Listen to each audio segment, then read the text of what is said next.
welcome everyone to another edition of Dissolving the Divide. This is our fifth segment.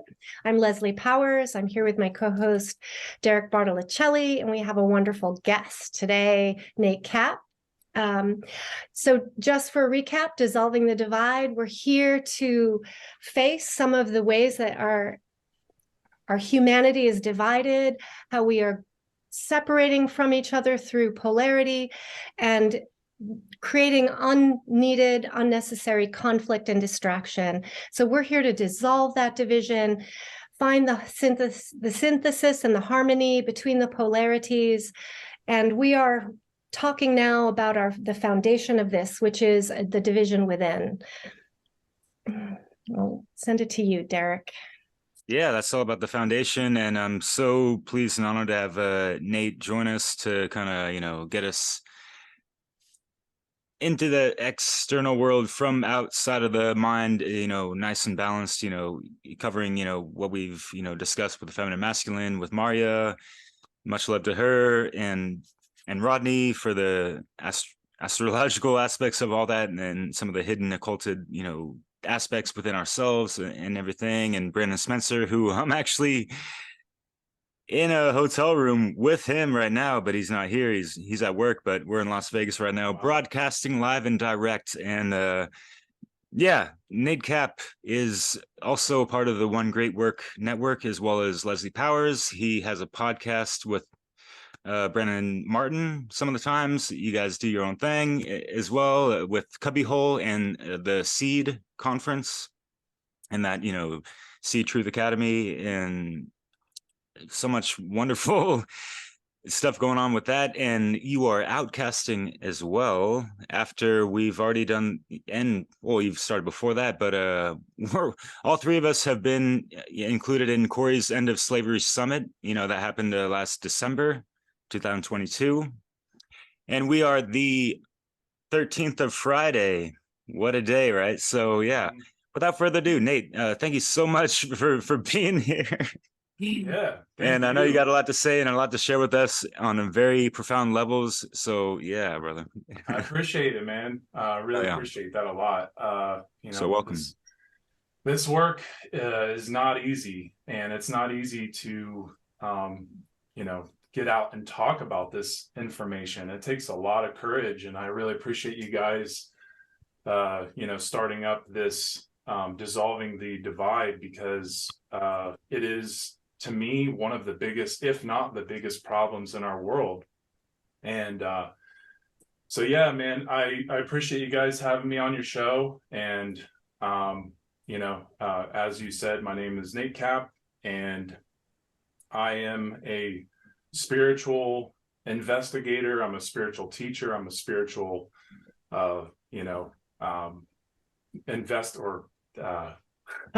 detective.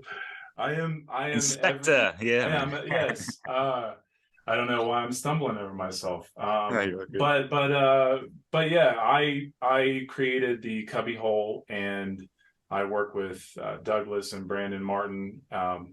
They also co-host, and also I have my Outcasting show, and both of these podcasts, one being video, one being audio, which is the Cubbyhole. Both are all about restoring critical knowledge for the advancement of human evolution, with the goal to help people move in the direction of freedom. So what you guys are doing, trying to bridge the gap, dissolving the divide, I mean, that's what it's all about. So I'm excited to get into these topics. So thank you. Yeah, it's great. Yeah. So you're quite versed in a lot of esoteric traditions and knowledge, including Freemasonry and symbology. And I'd love to hear more about what comes up for you within that knowledge base that helps us understand ourselves, and the ways that we have internal divisions that can then lead to external division. Yeah, so it is, when it comes to Freemasonry is an esoteric tradition, or it's an occult tradition. It's a mystery tradition because it's it's something I really like about Derek is he's very into wordplay. So my story, right? So it's all about helping us understand the internal story. And that is why it is, there is only one hero, and that is you, the individual. So getting into Freemasonry, I mean, it's an enormous topic. It's an enormous tradition to dive into, but I think it's important to understand the brain first and foremost before getting into the topic of Freemasonry, because if we don't understand the dynamics of the right and left brain, then it becomes very difficult to be able to really talk about this topic. So I think it's important to understand that consciousness, first and foremost, can be broken down into the two hemispheres of the brain. The aspects of the brain being, the sacred feminine right brain and the sacred feminine left brain. And when you look at, especially if you're going into the first degree of Freemasonry, the entered apprentice, this is where you're going to see a scientific reflection of your soul. And by learning the aspects of the right and left hemispheres, you will start to understand the symbolism within these what are called tracing boards. And tracing boards are visual pieces of art that are drawn up in a scientific measurement over thousands of years, that are stored in one image, that when you bring enough knowledge of the brain, of the mind, to this type of information, you will start to reveal so much more about who you truly are and how you can communicate with those who put that information stored into those symbols.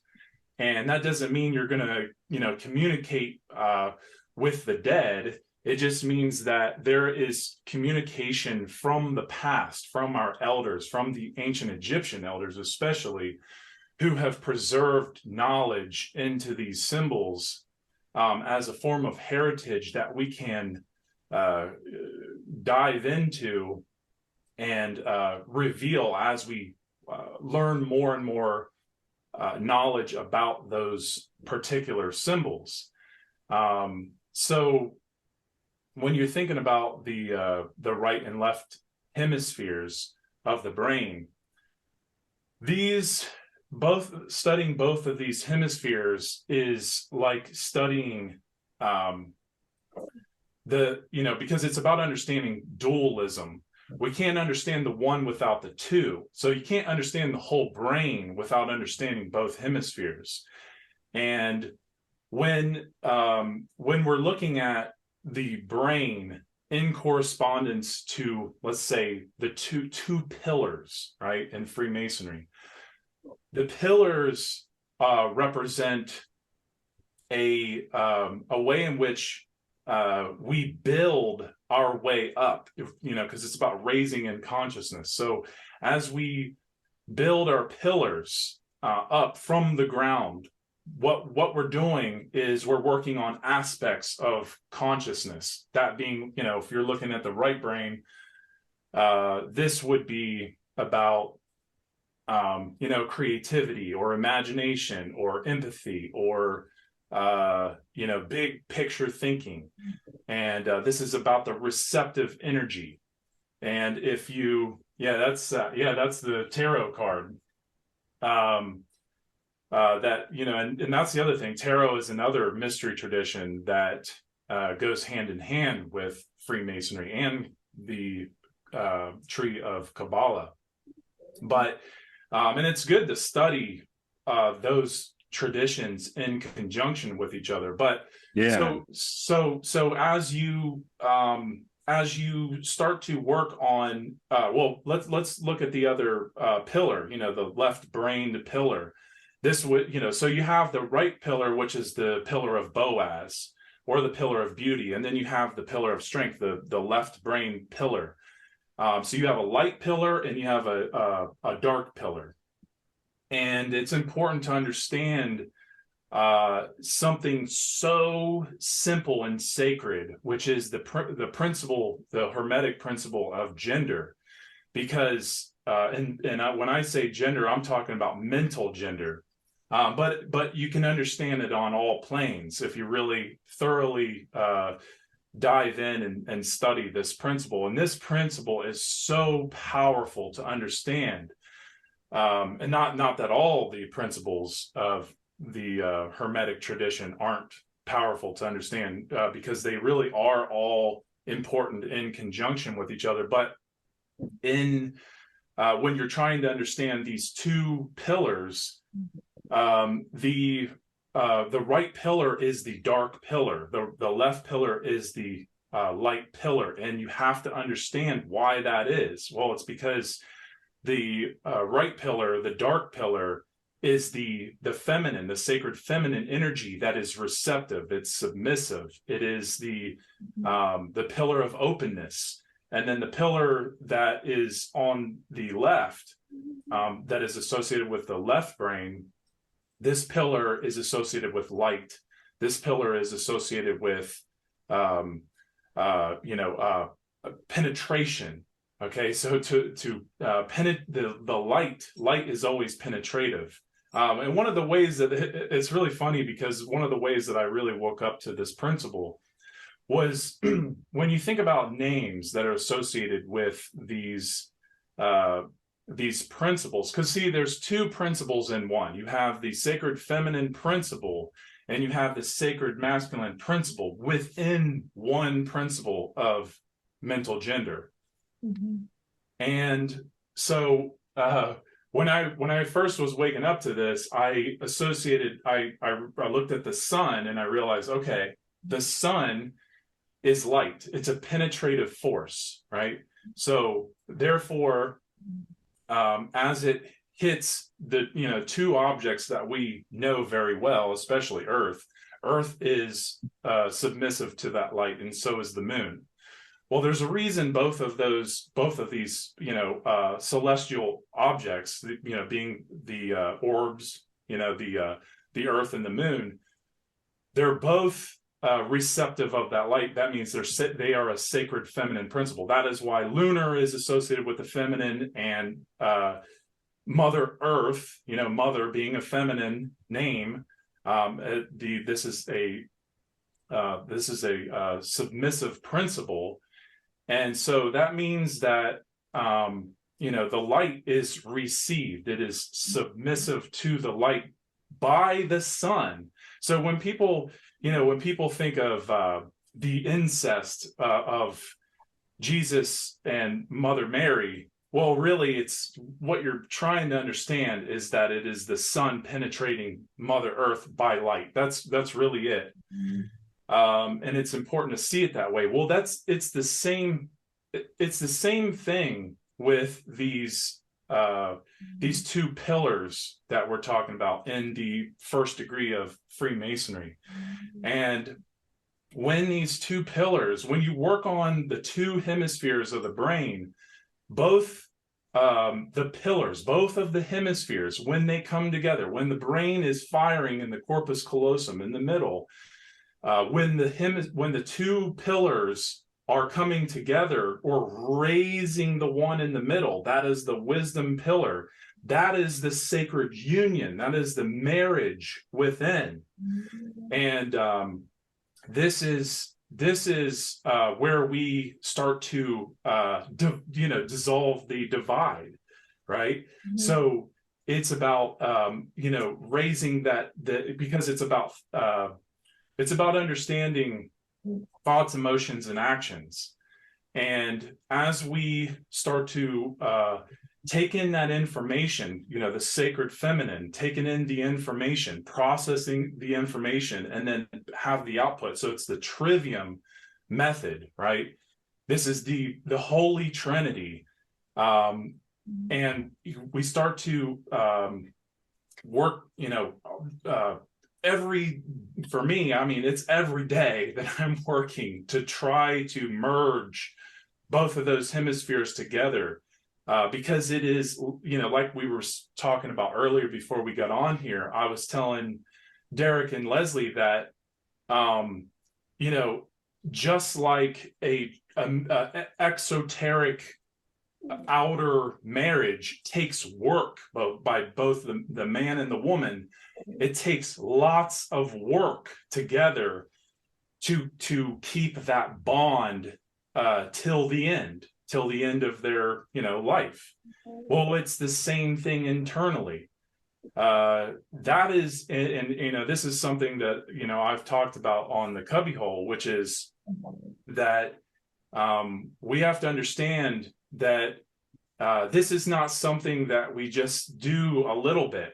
This is something that marriage is the alchemical wedding. It is it is when both of these pillars come together by how much work we put in to each hemisphere and the aspects that need work constantly. Like for me personally, when I came into Freemasonry, I was more right-brained. I had to go way further into the left brain, and I had to learn. I had to get educate myself in literature. That's a left brain aspect. Science, that's a left brain aspect. Math and writing and reading, especially reading. Oh my God, I was so against that. But once I started to really put that all together, I started to understand this internal marriage. And I really want to, I don't want to take up the airspace. If you guys want to chime in, please. I'm really curious about, what is the work that we each should be doing to strengthen both hemispheres of our brain, right? To strengthen the masculine and feminine. You mentioned math, reading, literature as under the left hemisphere, which would be the masculine, correct? Right. And so maybe expand on that, because concrete actions that people can take, to develop this balanced brain that we're seeking so that we can have wisdom, so that we can face like controversial topics and triggering topics, from a place of center point.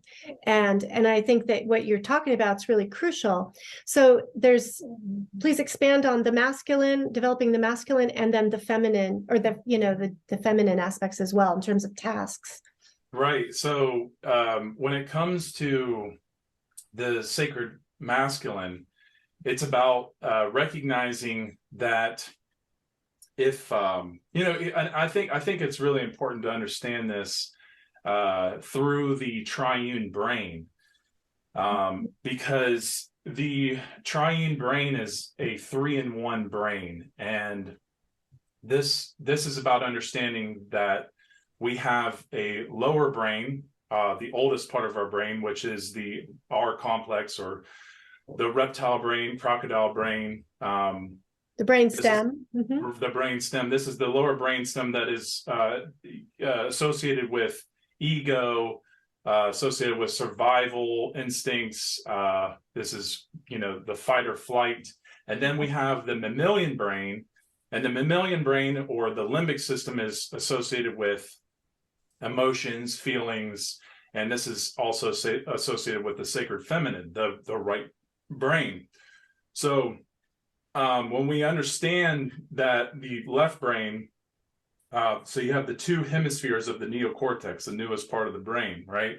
So when you understand that the left brain is largely facilitated by the lower part of the triune brain, the R complex, and then the mammalian brain is largely facilitated or facilitating the right brain, then you have to understand, okay, well, what are the things that can make the brain develop or not develop. And I think it's important to understand that putting the effort into, I mean, what I want to say is, what you're talking about with the aspects. I'm going to get to that, but I think it's important to understand that the left brain can become very dominant, and if we're doing too much in learning about certain aspects, like, okay, for instance, this is I think this is a really good way. This is something that I find to be very interesting. It's a discovery that I had on my own when I did my presentation on reillumination of the imagination. I talked about this hero's journey through a symbol, a very simple symbol, the equilateral triangle. And I think it's important to note that when we're born in right brain. We're born in the right brain. And why is that? Well, it's because, well, for one, it's dealing with the sacred feminine. It's dealing, we're born into openness. We're born into not knowing anything. We're born into we have some intuition to a degree. We have the ability to observe, but we don't really understand much, and we're naive. We don't really have any way of critical thinking. We don't have science. We don't have mathematics. We don't have literature or writing or any of that stuff.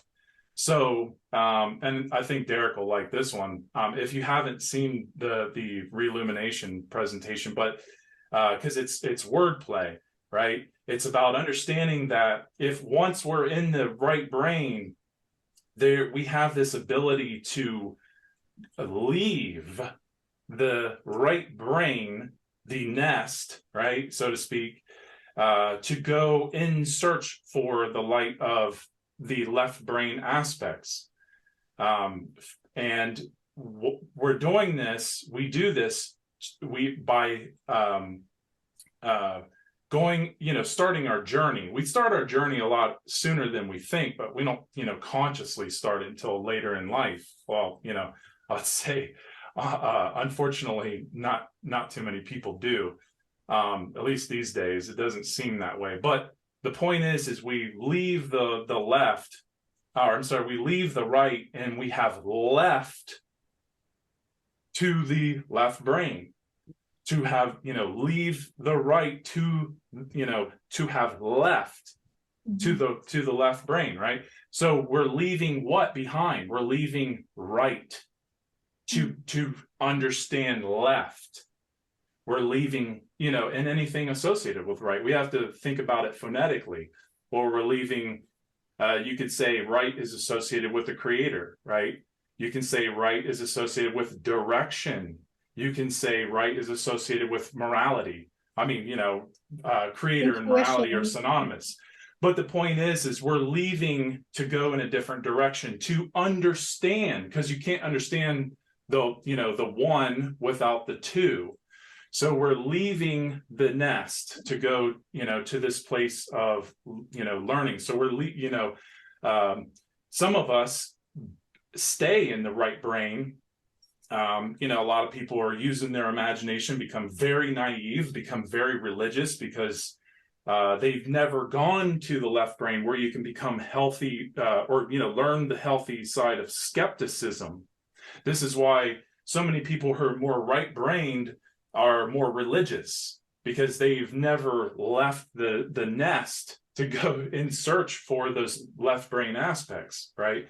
So if you're imagining a equilateral triangle, you're, from the bottom right corner, that's your right brain. And then now you're leaving over to the left brain, and you're going here to learn what the left brain has to offer.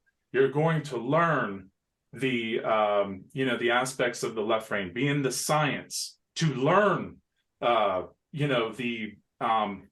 physical reality, the five senses. You're going to learn literature to understand the world that you live in better, to understand yourself better. You're going to the left brain to find light, because you're going from remember what I said in Freemasonry, you have the dark pillar and the sacred feminine, and now you're moving over to the left. And even if you look at the tracing board, the Entered Apprentice tracing board, the ladder goes to the left over to the light pillar.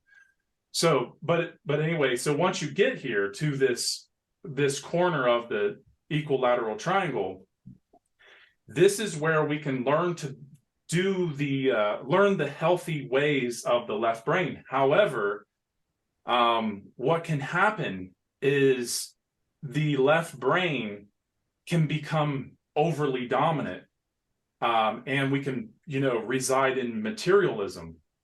And this is what happens to a lot of people. This is what creates atheism. This is what creates, a certain type of solipsism. This is what creates, this is what leads to scientism. But we have this ability to go up this, because it's not about going up just from the left brain. It's about, okay, you have both brains now. Do you want to have a holistic brain? Well, you're going to have to go back to your right brain, strengthen that if you haven't already. Mm-hmm. And then, you're working on both of those aspects, and you're working your way up to the apex of your, consciousness to, have that holy wedding.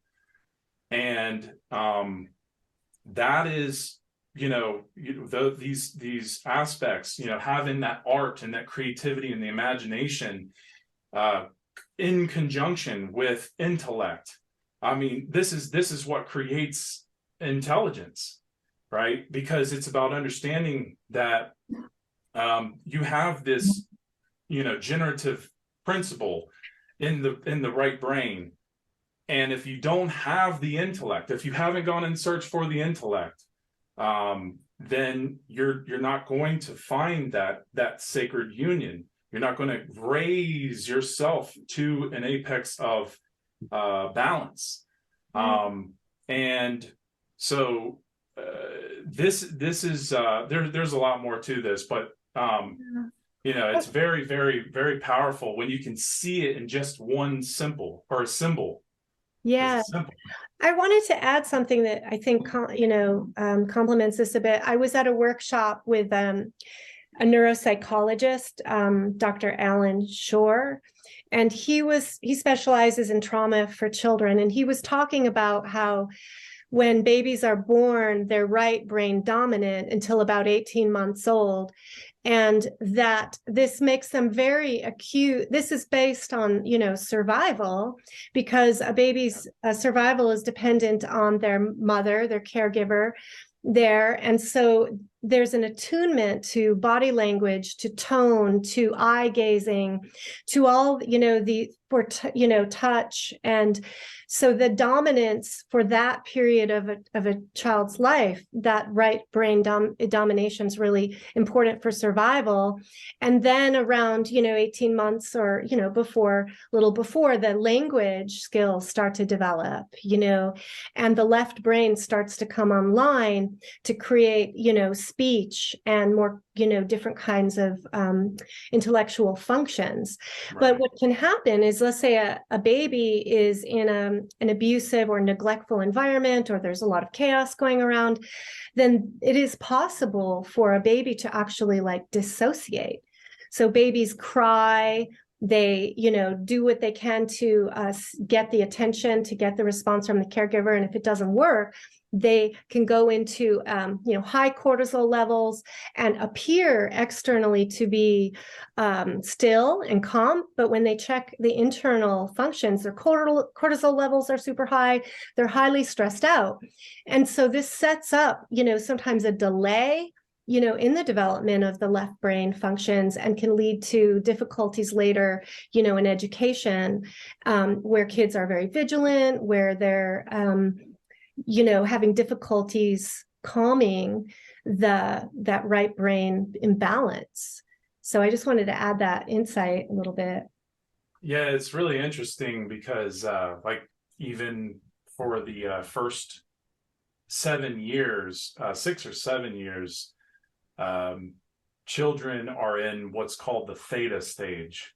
And that means they're, just using their imagination. That's why it's good to let children, it doesn't mean like don't teach children, left brain aspects when they're young, but it just means like this is the time where children really are developing their way of understanding their imagination and how to use it.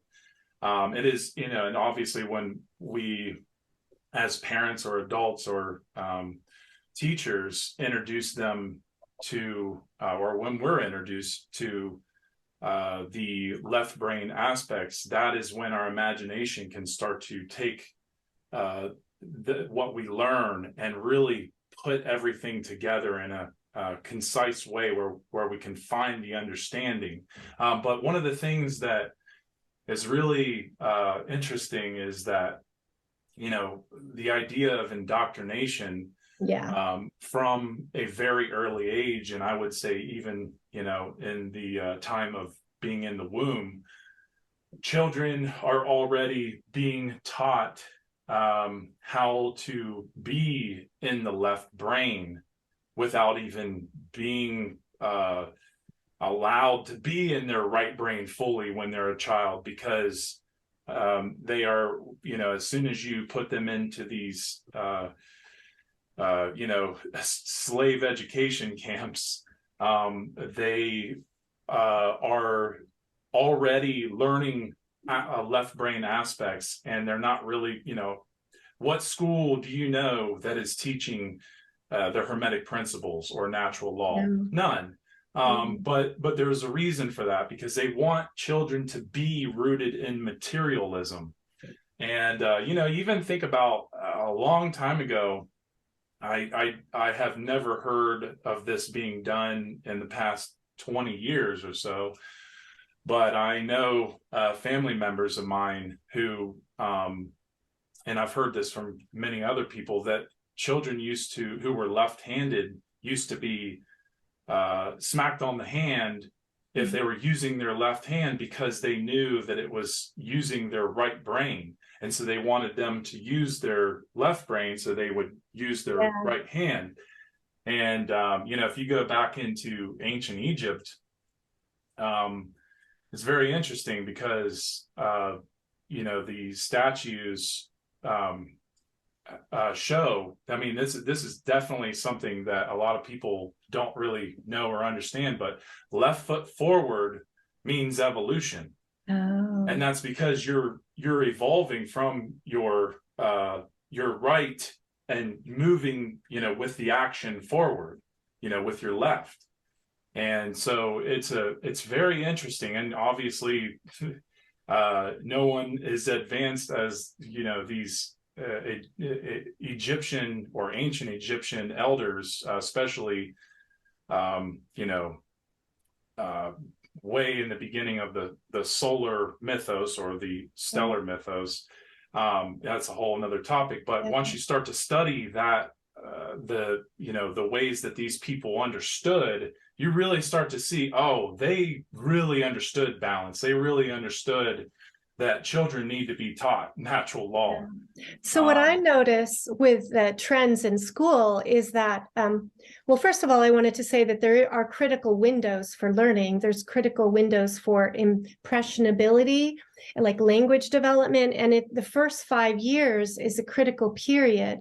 So if children learn, second or third languages, they learn really fast in those early years. And then once they leave this window, it's a little bit harder for them to, learn. And that the school system, though, even in kindergarten, is putting an increased focus on academic knowledge, like left brain activity. Right. They're reducing social interaction, social emotional activities, art, creative activities. And there's a trend in all the schools all the way up to reduce art classes and music and all of that right brain development. Yeah. So it just shows that, I think, an agenda to that imbalance, to create imbalanced being. Right. And this is the reason that is because, you know, if you think about left brain dominance, this creates a master think and government structure, or government what's it called, like an infrastructure. It's a support. It creates the support in the mind, because the thing is we have these installments, these programs, like what you're talking about. And what happens to the brain from a very early age is that this left brain becomes dominant. It creates a master think, master slave relationship within the mind. And then what that does, when the left brain becomes too dominant, it starts to suppress the right brain. It starts to suppress the emotions and the feelings. And this makes people cold. It makes people, completely in this survival ego mentality.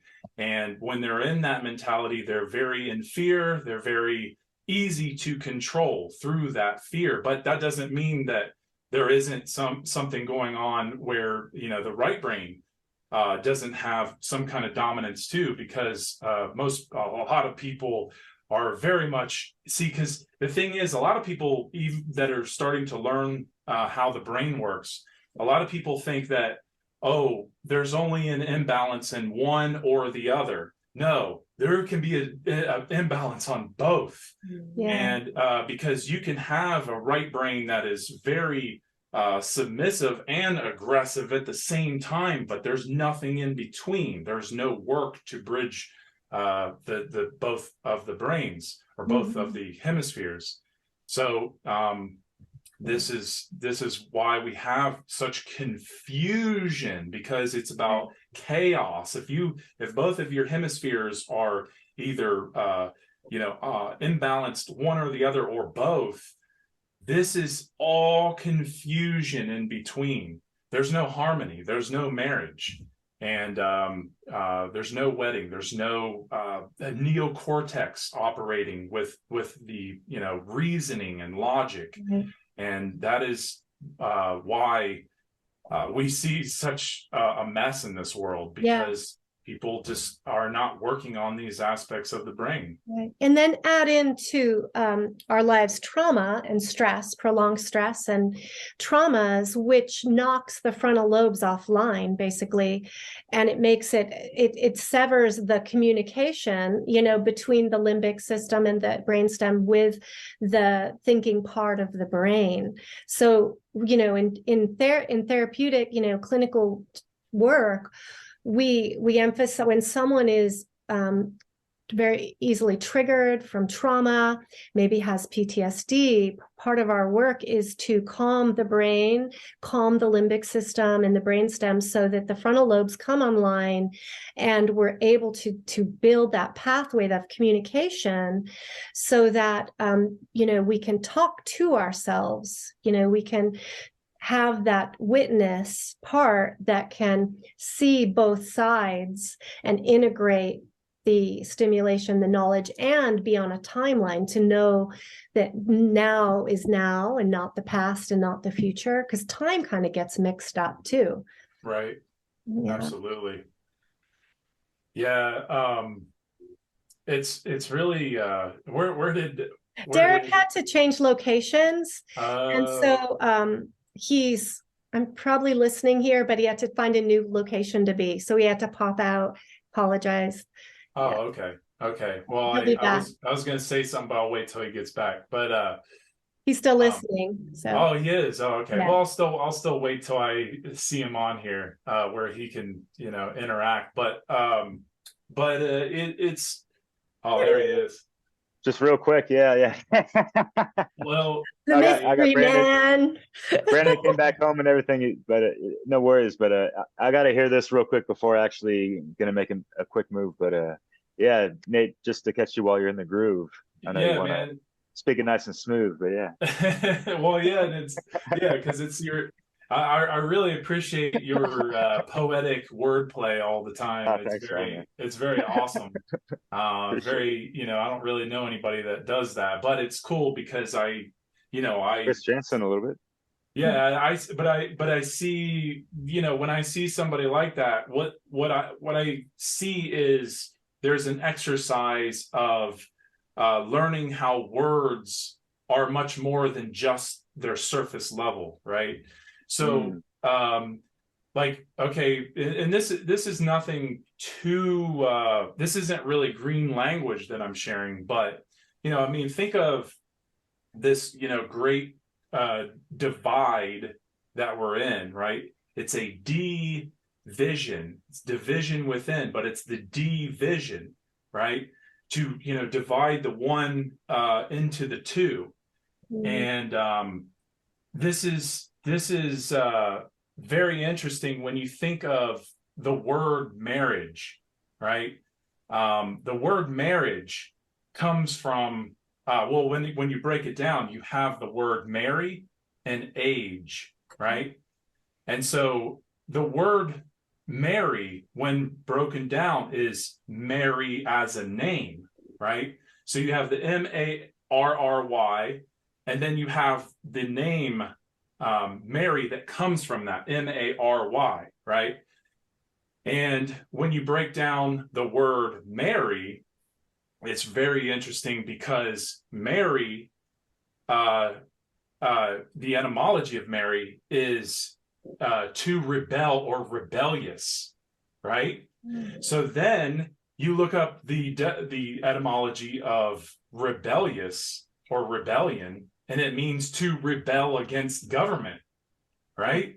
And then you look up the word age, and age represents lifetime, or the etymology is lifetime, right? So you literally have to rebel. So marriage means to rebel against government for a lifetime.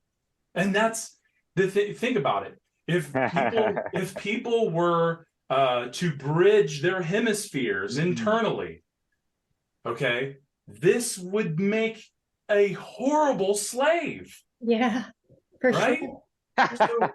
So it is. So by marrying the self within, you are, by that logic, you are rebelling against government forever. Yeah. And that's the beauty of it. That is the real dissolve of the division. Yes. Dissolving the divide, right? And think about this. Yeah. Look at the name Mary. Okay. Who owns that name? Mother Mary, right? I was thinking of like Merry and Pippin from the Hobbit, but oh yeah. Well, he kind of owns it too. That's true. But the overarching person who or idea or archetype that owns that name is Mary. Okay, well, who came before Mary? Well, Isis. What does Mary and Isis represent as an aspect in consciousness? It represents care. Yeah. Mary represents care. Yeah. Isis represents care. So it's about to marry yourself is to care, to have that generative principle of caring, to find your care by marrying the hemispheres. Right. Do you see care as a principle that's masculine and feminine together? Not because I kind of think of it as feminine, but maybe the way you're describing it, I'm thinking that true care comes from the merging of both the right and the left. It is. It is. It really is. It really does come. God. Sorry. I'm a mess today. No worries, forgive me. But yeah, it is a mergence. To merge is to care. That's really what it comes down to. But it is a sacred feminine principle, because the sacred feminine has been buried. And this is, also you have to remember, sacred feminine is associated with compassion and empathy, right? But it's also to care enough to come to work from the darkness, right? Because that's where we start in darkness. So if you care enough to go do that groundwork, which is the light of the sacred masculine, that is the care. That is the care. The emergence, it comes from the sacred feminine. But, obviously, once you get to, your sacred masculine self, the aspects of self, and you merge both of those hemispheres together, that it takes both. It takes both hemispheres, but you have to activate. That part of the sacred feminine that has been, it has been lost over thousands of years, because we live in a, whether anybody wants to agree with this or not, we live in a patriarchal mindset. It's not that the society necessarily is patriarchal. It's the mindset. We live in a more of a left brain dominant world, right. So one thing that, I realized was the concept of intuition, right? I see that as a feminine, right brain thing. And we're not really taught or given value to our intuition. In fact, we're kind of taught that it's silly, it's woo-woo, it's, that only the academic, scientific, stuff is what matters. And, because of ignoring or not being in tune with my intuition, I made a lot of really bad choices, especially in relationships. And when I look back, I realized that I had a hit of an intuitive hit every time that I didn't honor or even recognize as such. And if I had, I would have been much wiser, in my actions and my choices, would have saved me a lot of suffering. And, my left brain was really kind of confused with all sorts of arguments, and different points of view. And they all could have, made sense, right? But the tiebreaker, the thing that really would have guided me, was bringing in the feminine aspect of intuition and trusting myself, in being able to use my intellect and my intuition together. So I think there is really importance to nurturing the feminine aspects and the right brain aspects in our lives. And, I think we need to talk about how do we do that, before we finish today. Yeah.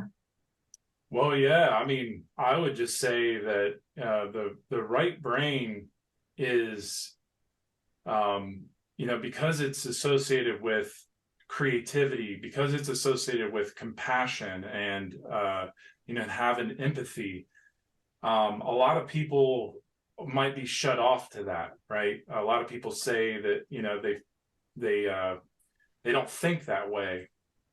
And, I've met a lot of cold people.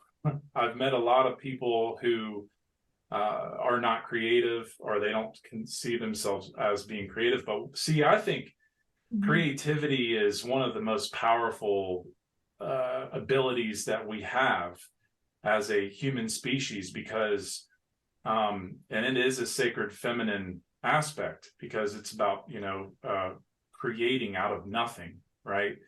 And nothingness is associated with the sacred feminine. So when we are creating, when we start to be creative, we start to,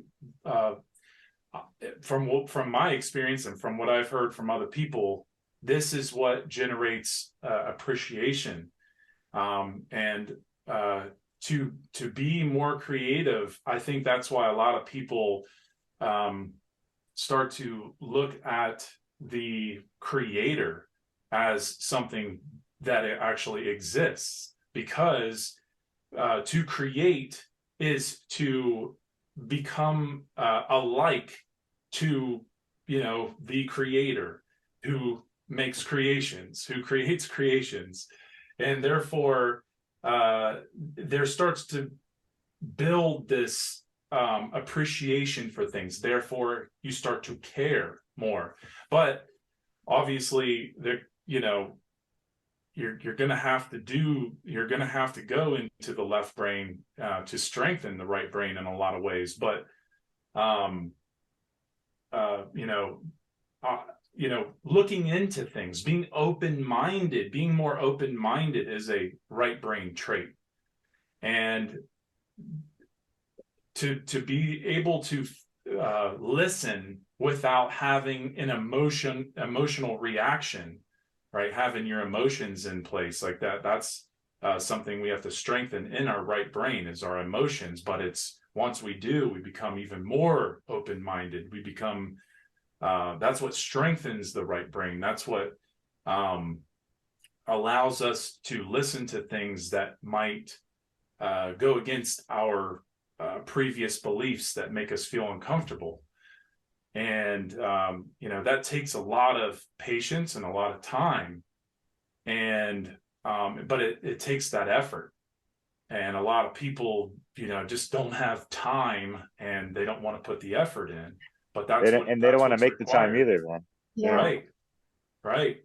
It's almost like becoming like a child again, in that receptivity, that openness, that critical period of eagerness to learn, the desire, the love of life, that everything is new, and open, to receive information, right? That I feel like that is part of how that feminine aspect gets developed. It's like quiet time, sitting in nature, connecting with touching things, feeling things, looking in people's eyes, connecting, attuning, right, to another person's nonverbals. These are skills that, I think part of the reason babies are born with those is because they're really important foundations, and we don't want to wipe them out. We don't want to discount them as not important or good. They're really vital. Absolutely. Yeah, and it just seems already, especially on the male counterpart, a lot of, there's still a circumcision going on, and that cuts off a lot of nerve endings. So already there's that traumatization with a lot of males. I was fortunate to be intact, whatever. But yeah, I've noticed that kind of with Nate, like just being kind of, and it's not like being too much into your feels, man, or whatever, just because you're a little bit, imbalanced on the feminine side or whatever, or just like really in tune or sensitive with your emotions and this and that. But yeah, like finding that balance with the left hemisphere of just understanding the world around you, logically speaking. Like we mentioned the trivium, answering the who, what, where, when, why, and how it all operates around us, like 24/7. These are all laws of nature and codes of consciousness that are just in operation whether we're breathing or not. So So if we open our feminine aspects to be curious and open, then that allows the masculine principles of, knowledge or, to come in, right? Absolutely. Yeah. I mean, especially when there's a teacher, there's, we can only, I mean, here's the thing, universe is always speaking. So the universe is the ultimate teacher, right? But the direct teachers in our lives, being the humans in our lives, these, what they say, what they write, these are direct ways into the subconscious of any being, and that is a sacred feminine aspect.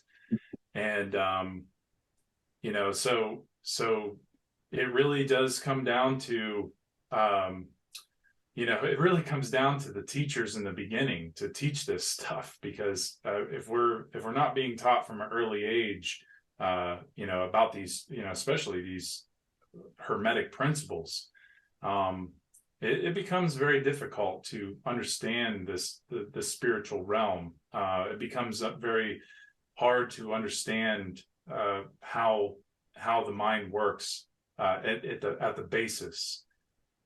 Because that's what the Kabbalion's all about, is giving master keys. So the master keys that we learn as these principles, they help us with everything else in life that we learn, and it's very valuable.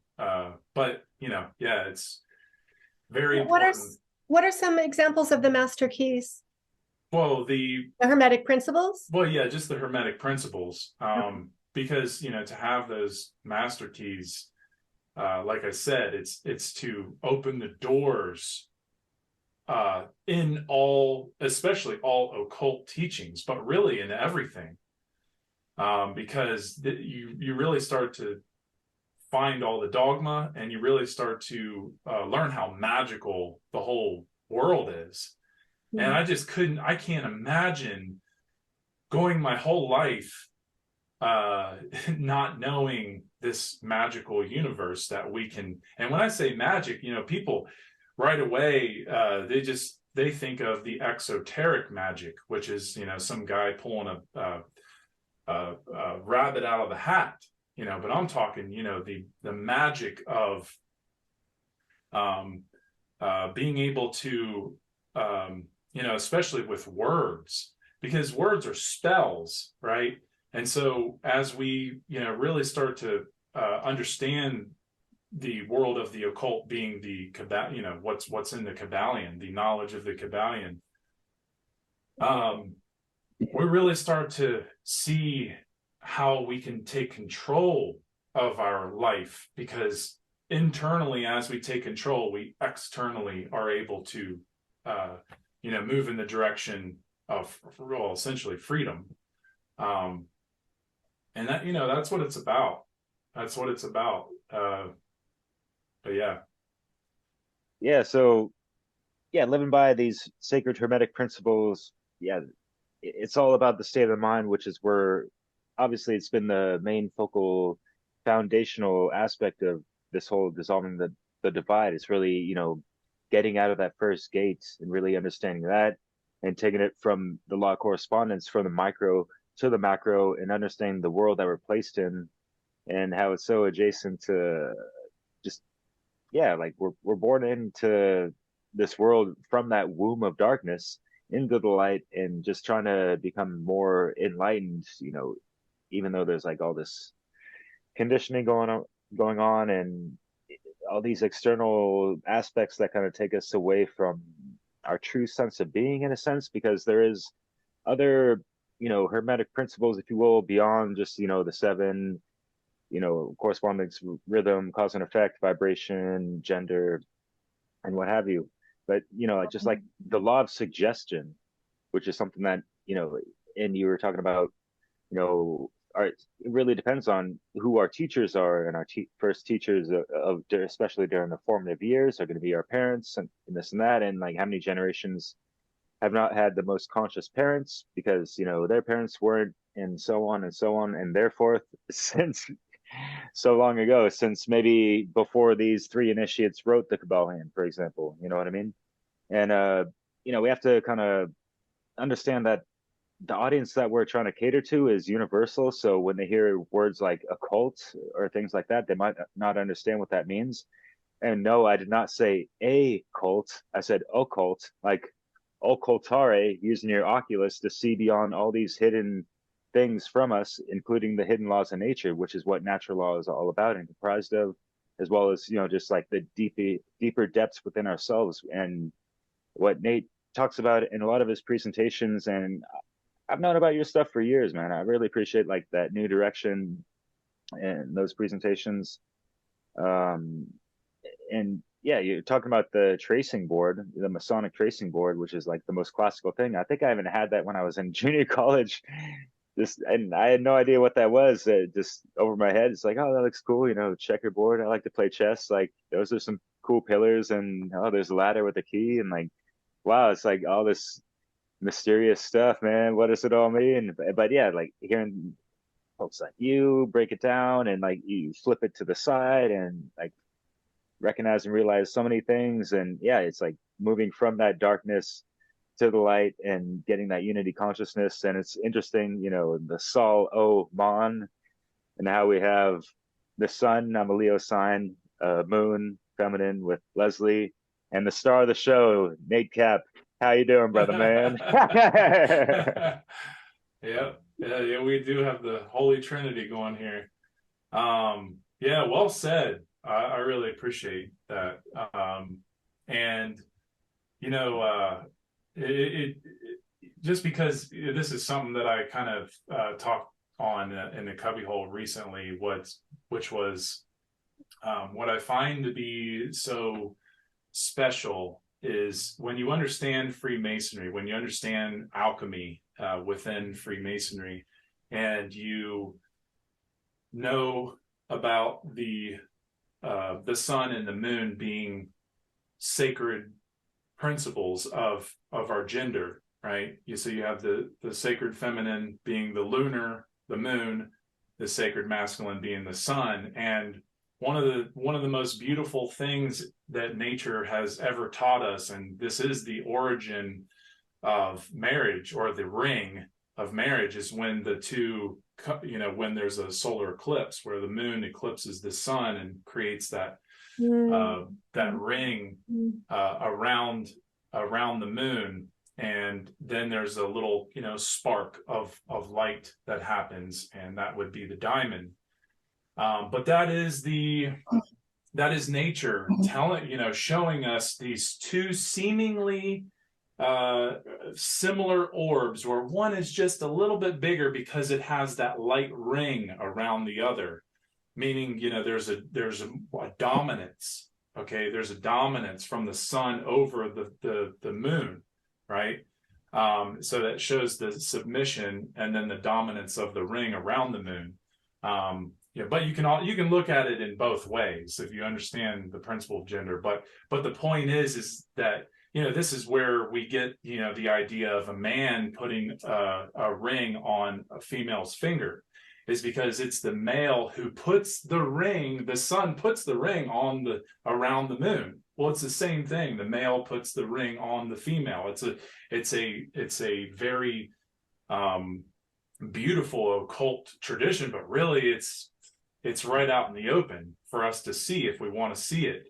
But that shows that magical connection that we have to nature that is happening within ourselves. That's why there's a science of you know, the sun and moon in Freemasonry, because the universe, the solar system, everything in the galaxy, the stars, the constellations, they're all there in a beautiful way that can demonstrate something that's going on within us, because we are a mirror of the universe. Right. The universe is within us. Right. So it's very beautiful, because it is a mirror science of the soul. Yeah. Principle of correspondence and that's action. right. Absolutely. You know, when Derek, you were talking about the tracing board, two thoughts popped in my head. And one was how interesting that you turn the board another direction in order to see another angle, another perspective, to get knowledge. And that seems relevant to how we can find truth, is that sometimes we need to change our perspective. We need to look at things from another angle. We need to turn things upside down, right? And if we want to gain wisdom, right, we have to be willing to look at all sides in a way. So that's one of my thoughts. And then the other thought about the checkerboard was like, you know, that seems reminiscent of the masculine, feminine in separate boxes, right? Separate. Can you maybe bounce off of those ideas a little bit? Yeah. Well, you know, starting on the floor has many, it has so much, there's so much to the floor. The floor is, you know, that is the starting point. You know, when you are the entered apprentice, you're entering on the checkerboard floor. This is the beginning of your journey into understanding yourself in a very scientific way, internal science. So as you enter this check onto the checkerboard floor, this means that you are you have entered and you're ready to take on this journey. And this means that you have you've basically accepted that truth exists, right? But you are still apart into duality, and therefore you don't really know the difference between right and wrong. You don't really understand the difference between you don't have the understanding of the Hermetic principles. You don't understand the sacred feminine aspects, the sacred masculine aspects. And therefore the floor represents ignorance, but it also represents the place of foundation where you do your work. And sorry, that's why they call it base level consciousness, right? Right. So you're starting out in the base, and it's funny because, like, you think about the whole Solomon's temple house, right? And what do you do when you go downstairs? You go to the basement, right? The base mind, right?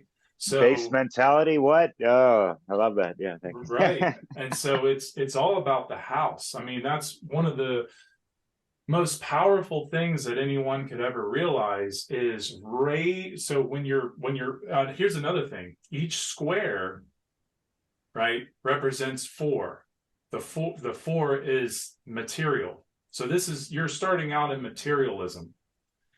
So what is the goal? The goal is to raise up to the 3, the triangle, right? So that what is a triangle on top of the square? That's a house, right? It's a temple. So what does that mean? That means you're raising spirit over the material. So you're raising up out of your material self into your spirit self to create the house, the internal house. So it's even mathematically corresponding, right? Because it only makes sense. I mean, a good structure of a house is triangular on top of a square. So it's like the base level has the masculine and feminine separated, like with as distinct, separate things, and then the integration is that merging, is that recognizing that true wisdom comes from the marriage of both. And seems like with that triangle, the square is still held within. It's still important. Yep. And so I think of it as like the physical is still important, right? Yeah, it's still that foundation that we're building up upon. So you got to start from somewhere, just like everyone. And like the journey, we got to take that first step, and how Nate, demonstrated in some of his, presentations, and what he alluded to earlier of, the hero's journey and all that, and kind of take it back to the Fool card and all that. Yeah, absolutely. Yeah, and it's think about this. We live in a world of inversion. Yep, exactly. The Fool. Yep. Oh man, that's a very powerful card to understand. But we live in a system of inversion, which means we live in a world where you don't even see the spirit, because we have this square up top above the triangle, right? So it's an inversion, it's flipped. Right. And what we're trying to do is turn that back around, because, and this has a lot to do with that, the whole board on its side, okay? Because what the Egyptians understood was To be rooted in materialism is westing. So there's this term westing, to go west. Why is that? Well, because the sun sets west, but it rises east. And the rising sun means rising light, but sun setting means going into the dark. And so if we're in the West within ourselves, and that's why, if you look at the Entered Apprentice, the carpet, the magic carpet, it has all these directions, right? East, west, south, and north. And so it's very important to pay attention to those directions, because the directions are what help us understand consciousness. And, think about this. When you look at the tracing board on its side, if you guys are looking at it, the Entered Apprentice, Solomon's Temple on its side, where all three pillars are laying on its side, where the sun, the moon, and the eye are on the right side. Okay. This if you look at it symbolically as the capital letter E, it is about finding, because it's all to do with everything that makes sense with the capital letter E. As far as what are we even trying to do when we're using these tracing boards? What we're trying to do is we are trying to, for one, we're trying to trace ourselves out. We're trying to trace our soul out over thousands of years of people putting together pieces of art as a science to understand the soul. We're trying to trace ourselves out to find what? To find equilibrium, to find balance. So the three pillars on its side is equilibrium. It is the equator, because it's also equating to the earth as the earth brain, right? It is also equating to it's equal, because it's the equal hemispheres. We have to remember that the brain has two hemispheres, just like the earth. It's a correspondence. Mother Earth we are made as beings on Mother Earth corresponding. So that means that the health of us mentally, the equalness or the equilibrium within is reflecting onto the earth, and the earth is reflecting onto us. So we have to see it that way. We have to understand these. We have to understand the poles, and stay oriented. Though, just like you said, Leslie, we have to stay oriented when we're. That is what it's about. It's about finding orientation, because if we don't stay oriented, we start to lose focus, and we can become imbalanced. But it's about finding a way to understand how to equalize ourselves within, and that's what that is. The symbol that is right there. It is the earth. E is the earth. Because when you tilt it on its side, that's what you're looking at. You're looking at the earth brain. I mean, obviously it's our brain too, because it's a correspondence, but you're looking at the earth brain because you're trying to understand the brain in correspondence to the earth. Because, one of the things that I keep learning more and more about is, and I kind of just said this a little bit ago, but a healthy you mentally is a healthy land.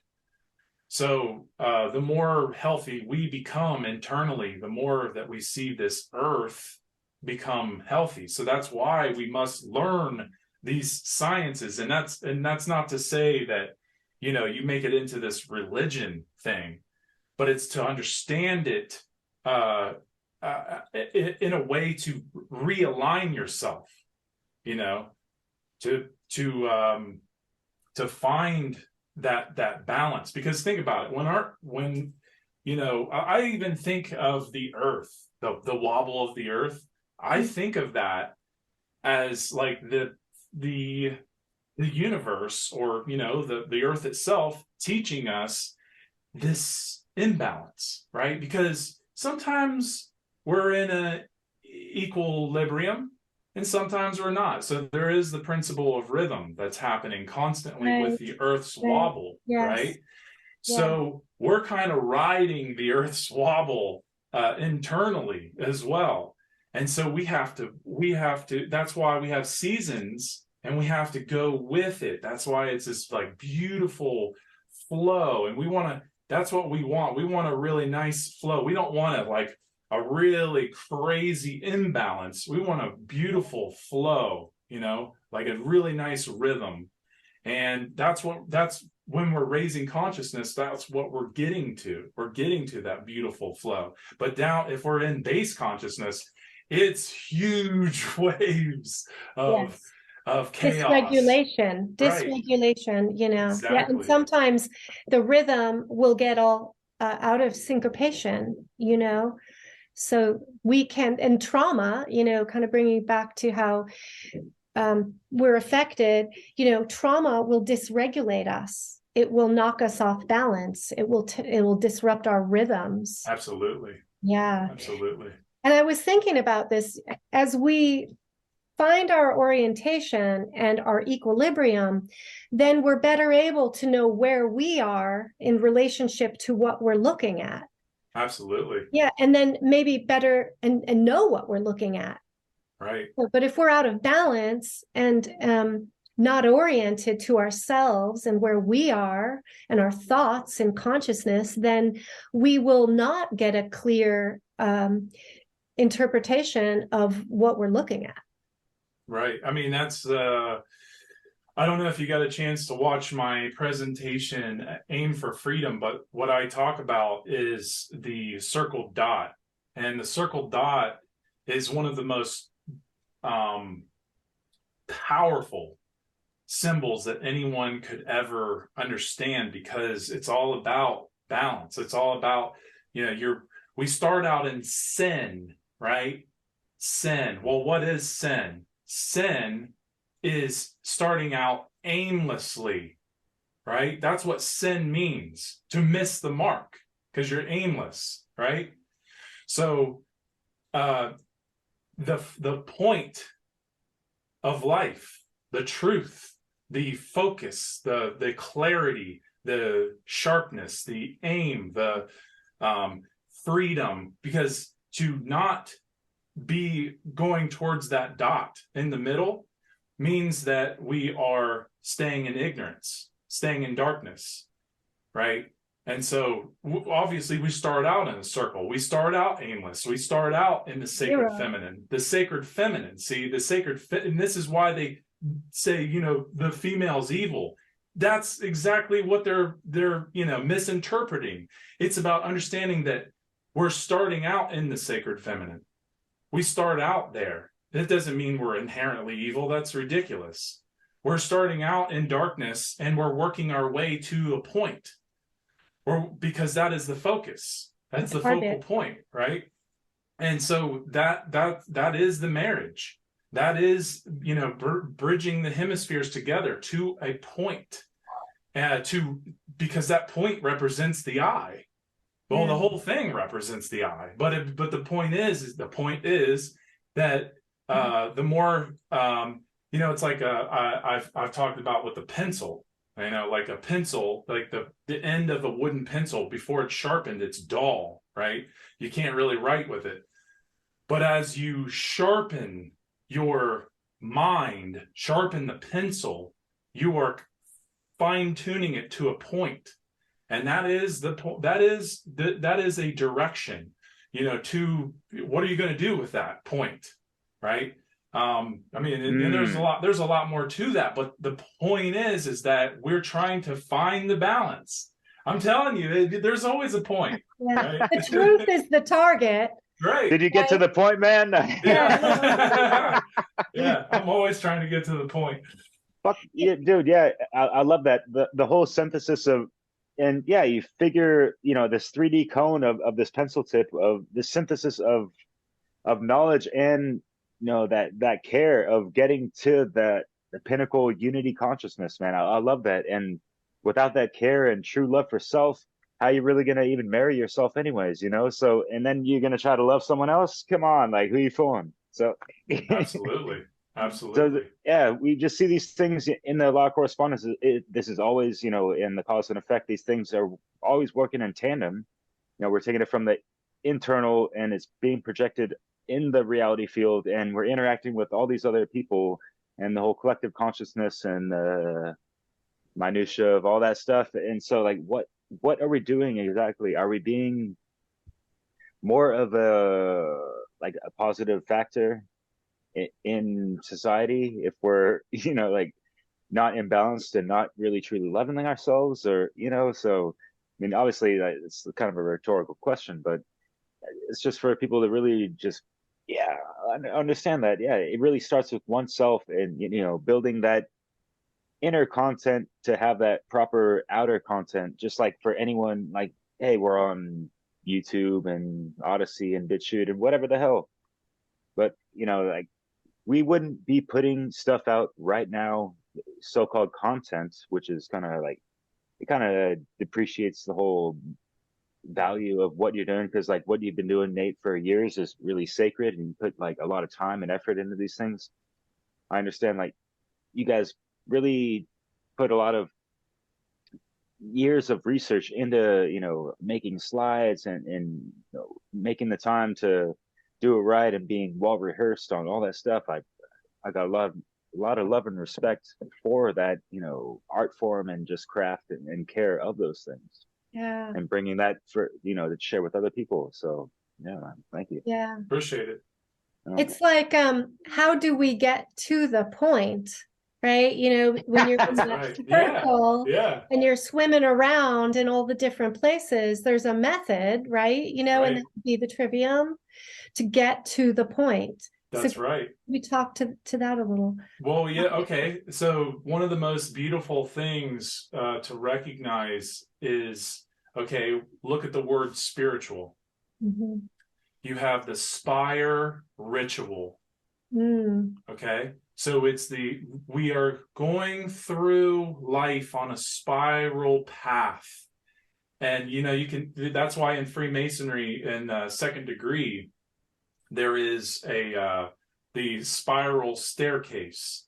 And when you're going up a spiral staircase, if you guys have ever gone up a spiral staircase, especially one that's like maybe more closed off or like concrete, you can't see around the corner. You're kind of just, there's this faith that, whatever comes around that corner, you're going to be able to take that on, right?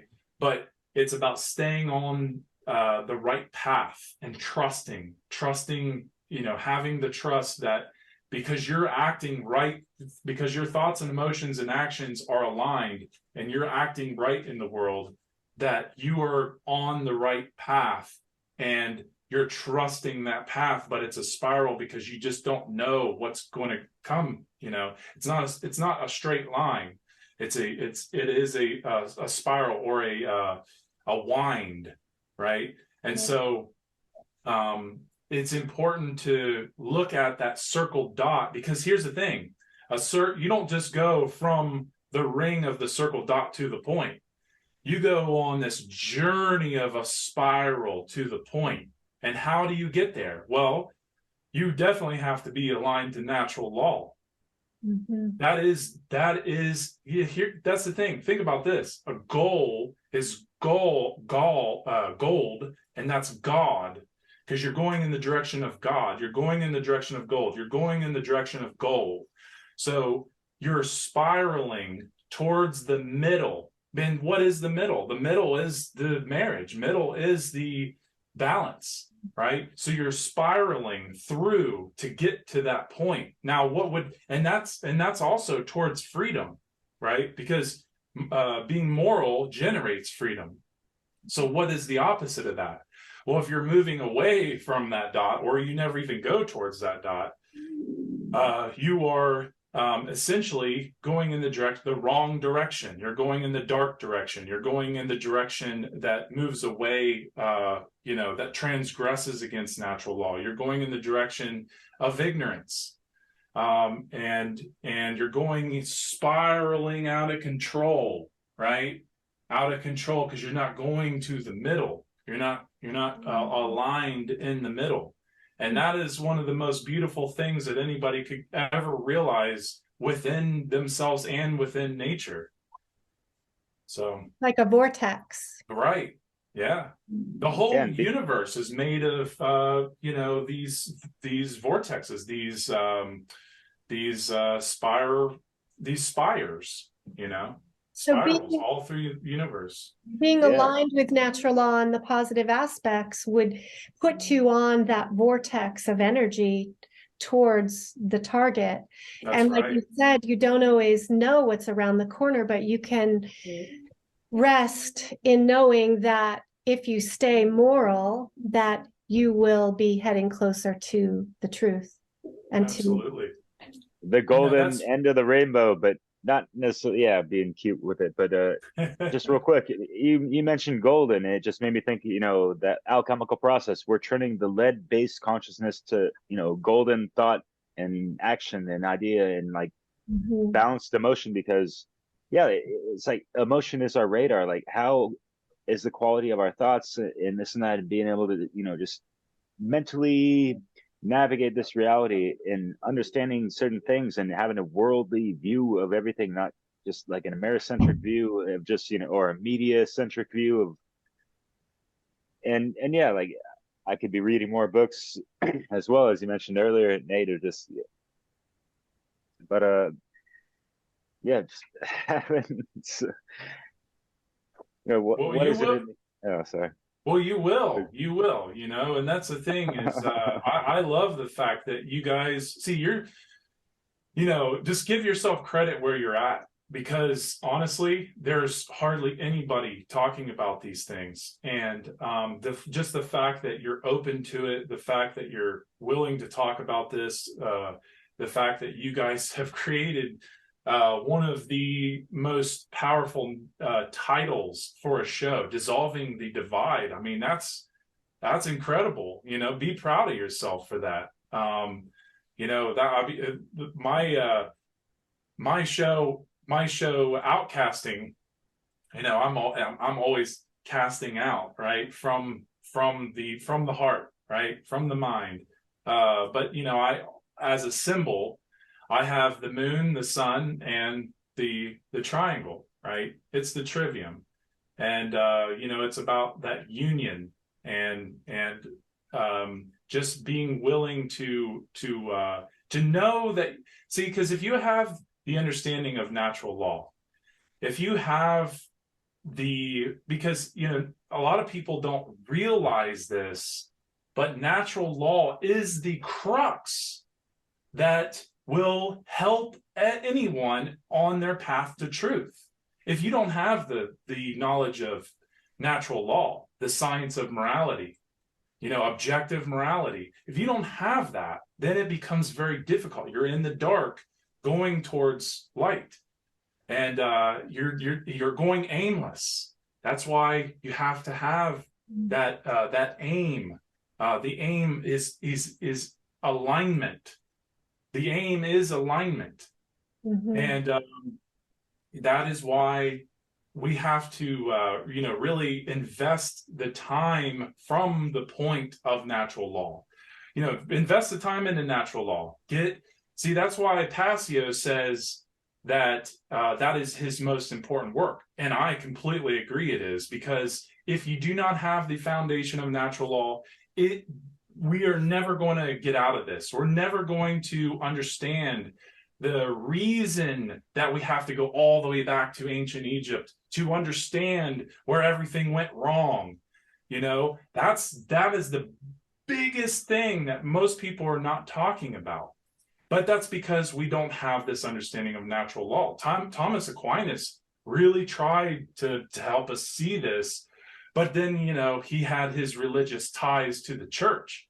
but because someone, a few people have come along, very, very small amount of people have come along, taken that knowledge and stripped it out of the religious institutions and brought it into light. And that, I think Passio did the best job at that. But the point is like, if we don't take this serious, this natural law, and everything associated with natural law, because here's the thing, natural law is an unfoldment. There is no such, I don't believe that there is any such thing as, once you learn natural law, that's it, that's ridiculous, because the magic and the beauty is continuing your journey with natural law to the origins, because origins is where we're going to, that's about finding our care, is going back, once we have that natural law, go back into antiquity and really learn, really have a sturdy understanding of anthropology, and really just understand where this all needs to go. Because you could have this like very basic understanding of natural law, and that's better than nothing. But you could have that, and you can still be manipulated by the sorcerers, the dominators of this world, with no problem. And people are. I mean, you look inside, and here's the thing: I do not want to sit here and belittle the truth movement. I'm so sick of hearing that, like, the truth movement, they're getting all this stuff wrong. But and yeah, there are things they're getting wrong, but let's focus on the things that they're getting right, man. I mean, they're probably not working fast enough, but man, it takes a while to get out of this mind control. It's not easy. And we have to labor once we come to that crux of natural law, that's when we're going to that's when we found our care, and that is when we're really going to become more married within and be a contender against the evil of the world. Yes. It gives us a stronger foundation in a way too, like above, I would say, the checkerboard floor. I don't know. Yeah, totally. Sure. And for me, like, I had like a really unique awakening where it's like on a vibratory level, it's like, just like I had things activated within me where it's like I just became aligned to certain codes of consciousness, as I like to refer to it, back before I even heard of, the Mark Passios and Manly P. Halls. I was listening to Max Egan and stuff, who talks about that good old In Lakesh, the agape, and all these things that, ties into so many things. And there's, there's not one single author of, these universal law, cosmic law, natural law, all these things, we can learn a lot from certain individuals like the Manly P. Halls, Cedric Bosa, Mark Passio, and Nate Cap, like other like go to One Great Work Network. You're going to find dozens of people that are, speaking the same language, Yeah. And I really appreciate everyone doing their part to make that happen. Sure. Like Brandon Spencer, all day. He just Yeah. put out something, and it's not a religion, because he just put a presentation really debunking any notion of the fact that, so natural law, what is this? Is it another religion? No, this is not some kind of head cage program. This is something that you just realize and observe in nature, observe within yourself, observe your thought patterns and test it out. This is a science of life. Do you understand the causes of your own effect, or the effects of your own causes? Right. Yeah. So, No, you can say either way. Both ways. Yeah. Oh yeah, exactly. Yeah. I mean, go ahead.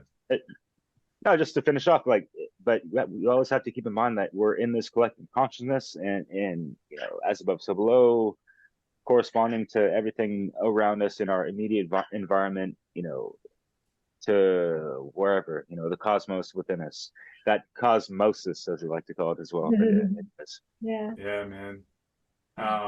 It is very, it's extremely important that we celebrate people doing good work. And I don't think that's done enough amongst this I don't want to say group of people, but this you know, these people that understand natural law, these people who understand to a degree, you know, slavery has taken place, to a degree that government is evil and it is slavery. You know, these people are really trying to put information out the best they can. And obviously there's always going to be room for improvement, but man, I mean, and it's good to, you know, really, it's good to show where things are wrong, but you know, it's better to be constructive, because that means that people are going to listen. People will listen more when there's constructive criticism. I know I'm better at that, but here's the other thing is like, you know, it is important to understand that if we are being, you know, yelled at or criticized in a way we don't like, that is also a form, there is also a form of emotional mind control taking place, and we have to be aware of that. But I wanted to say something about what you were talking about with natural law, because you know, religion, and maybe you already know this, but you know, religion is about binding, right? Well, that is exactly what natural law is. So therefore it's not a religion, it is religion, period. That is the thing, the law that binds us to, you know, our consequences. And, you know, The law of one, kind of. right, it is the law of one, and it is, you know, a lot of people don't really understand natural law, like what is its like absolute purpose. Well, I can tell you from what I understand, it literally teaches you a lesson. We would never learn lessons in life without this law. So it could be the law of lesson, you know, moral lesson, right? Karmic law and all that stuff. More, less than. More and less. Right? Yeah. Wow. Yeah. You See? know, it's like, and that the lesson, I mean, what is that for? It's love. It's to move us into greater and greater growth and evolution, to develop our potential to become all that we can, you know, all that we can be, right? Right. And I was thinking about this whole idea of like, okay, the dynamics are complexified, right? When you venture from one person to two people, right? Or more, right? And then from the context that we're all one in Right. ultimate reality, and that's ultimately where we seek to, I guess, merge. I can understand that oneness.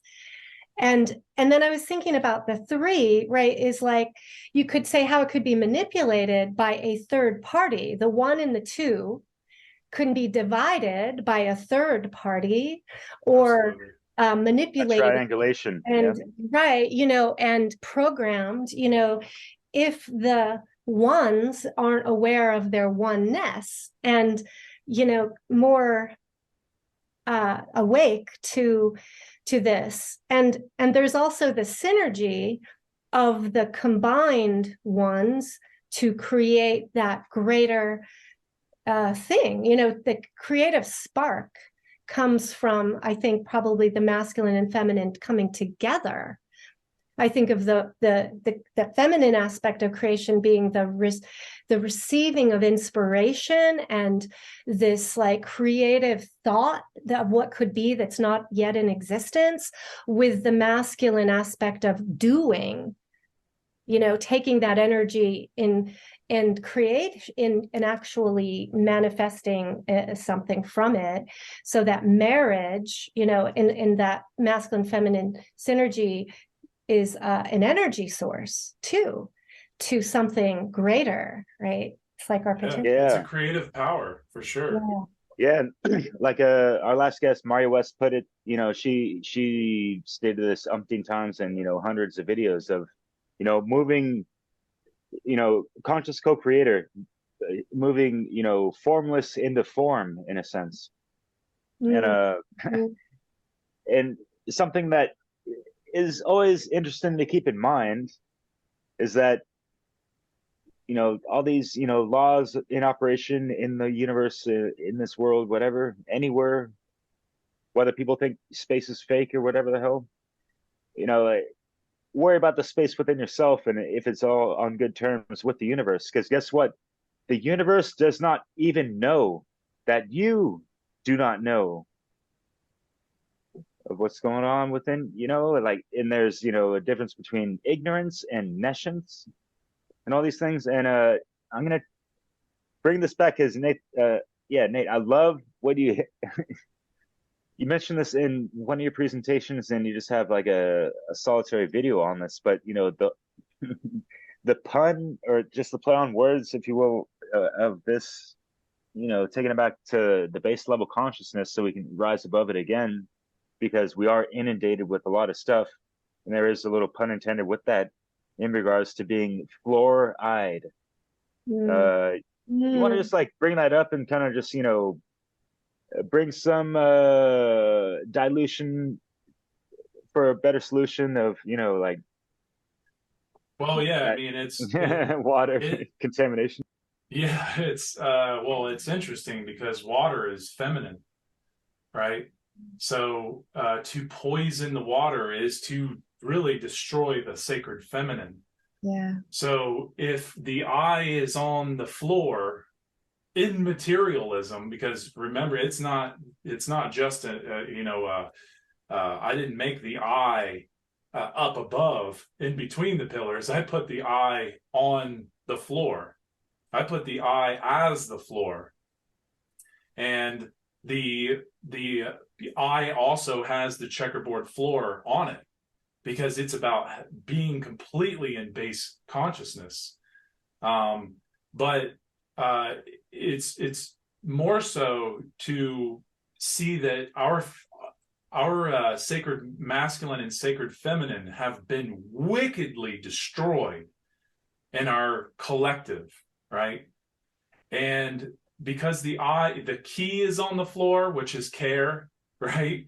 And that means that if care is on the floor, it means no one cares. Yeah. And the eye is also concrete because it is not able to see. It's funny because most people don't know this, but one of the inspirations for that piece comes from the symbol of Pepsi. So if you put the symbol of Pepsi, the new Pepsi symbol on top of that, because Pep is, it's what is it? Energy, something about I can't remember what Get a it little means. pep in your step. Yeah. But right. But what does Pepsi do? Pepsi Doctor. isn't. Yeah, it's the opposite. Pepsi's made with fluoride. Come on, let's be real. They don't put in filtered reverse osmosis water into that drink. Yeah, you're But right. but the funny thing is so when I saw that, it had the red, it had the blue, and I thought, oh, because that corresponds to the brain. It is apart into duality, and it literally looks like a really tired eye, sleepy eye, right? So I just kind of copied that, put it in there, and and it's because when I was getting into green language, I realized, and it wasn't just green language. I was getting into the first degree, and I was like, oh my god, fluoride is literally floor-eyed, and the eye is collectively, our eye is on the floor because care hasn't been found. We have to rebuild the sacred feminine and sacred masculine. right? They're there.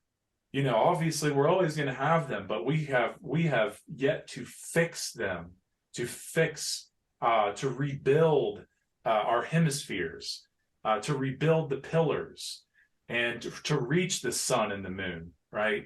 To activate the sun and the moon, to cause the sacred union. And you know, obviously, there's not even, if you look really carefully, you can see Jacob's ladder, which represents the middle pillar. It's just broken behind the sacred masculine. But it is about understanding that we have been dominated by the dark occult, but we have definitely done this to ourselves collectively. And you know, the water, obviously the water being poisoned, it's bad for your pineal. And that's also the eye. The eye is calcified concrete, right? The third eye. The third eye is on the floor. It's in concrete. It's calcified. That is what the floor eye is. The floor eye is. So a way, like a correspondence in society is that men and women have been polarized. There's been, you know, efforts, you know, to make it difficult for men and women to unite and stay united, you know, to the marriages are failing, you know, all yes, over. And so there's not that persistence whereby the masculine and feminine can fully unite in, you know, in that place of, you know, wisdom. And so there's these correspondences in our lives, and how do you see that? You know, the Pepsi symbol reminded me of that. It's like there's a division between, right? How do we bring back, you know, fix Jacob's ladder? You know. Well, yeah, and then Jacob's ladder is what appears to those who are rebuilding or are building. Because remember, being a mason means being a builder, right? So, well, you know, and it's supposed to be understood internally. So we are all masons because we do build within, but what we're doing is we're manifesting in external experience together. We're building this experience together as masons. Yes. And, you know, we're all in certain degrees, you know, there are people who are at the lowest degree of being a mason, but really you have to look at masonry can be, it can be wielded in the wrong hands in a very, you know, dark way. But, you know, to answer your question, I mean, and it's heavily being wielded in a very dark way. You know, that's just, let me just say something real quick before I get into that.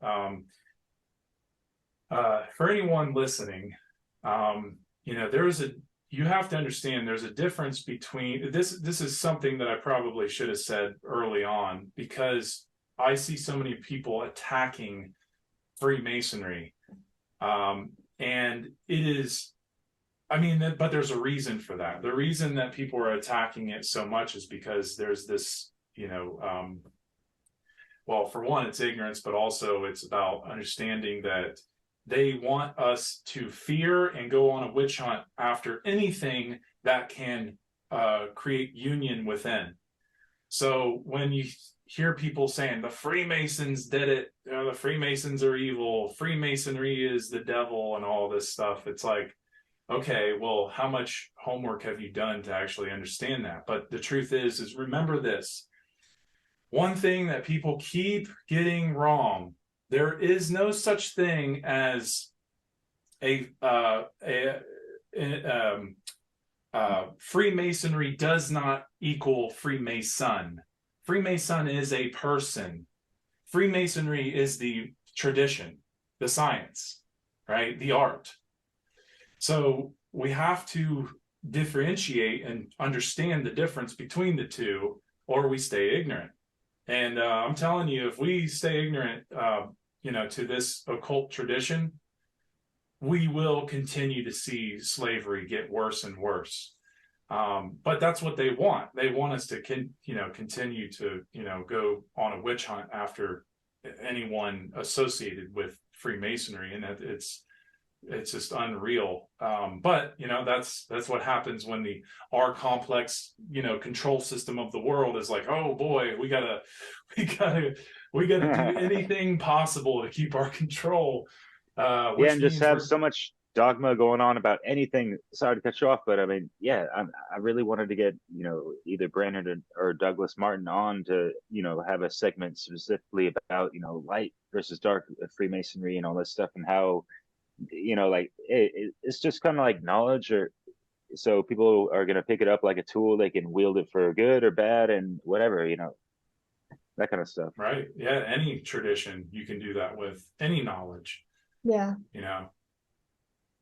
Which is why the laws of nature are being inverted and perverted against us for specific reasons, to keep us in a state of slavery, discombobulation, confusion, and yeah, imbalance. So where we don't truly know each other, ourselves and each other, and just like not being able to, yeah. So bickering and fighting. Yeah, where's that key to unlock that broken heart of just like the divide of not only that the loss of the sacred feminine, which is kind of that the lost principle of care, if you will, as certain people have mentioned it, but and I think it is, if we're really going to be serious about learning the way in which we are divided, we're going to have to look at the core beliefs, the absolute core beliefs of our worldview. Because that's the thing, the only way that we're going to change our worldview is to look at where we're so centralized in our belief system, which is, if we're in an imbalance, it is a prison. It's a mental prison. You can either be in your right brain prison or your left brain prison, and these are worldview schisms, right? And so we definitely have to understand randomness and determinism, because this is really, if we don't understand how people are so trapped by these centralized beliefs, then we're really never going to find that middle point.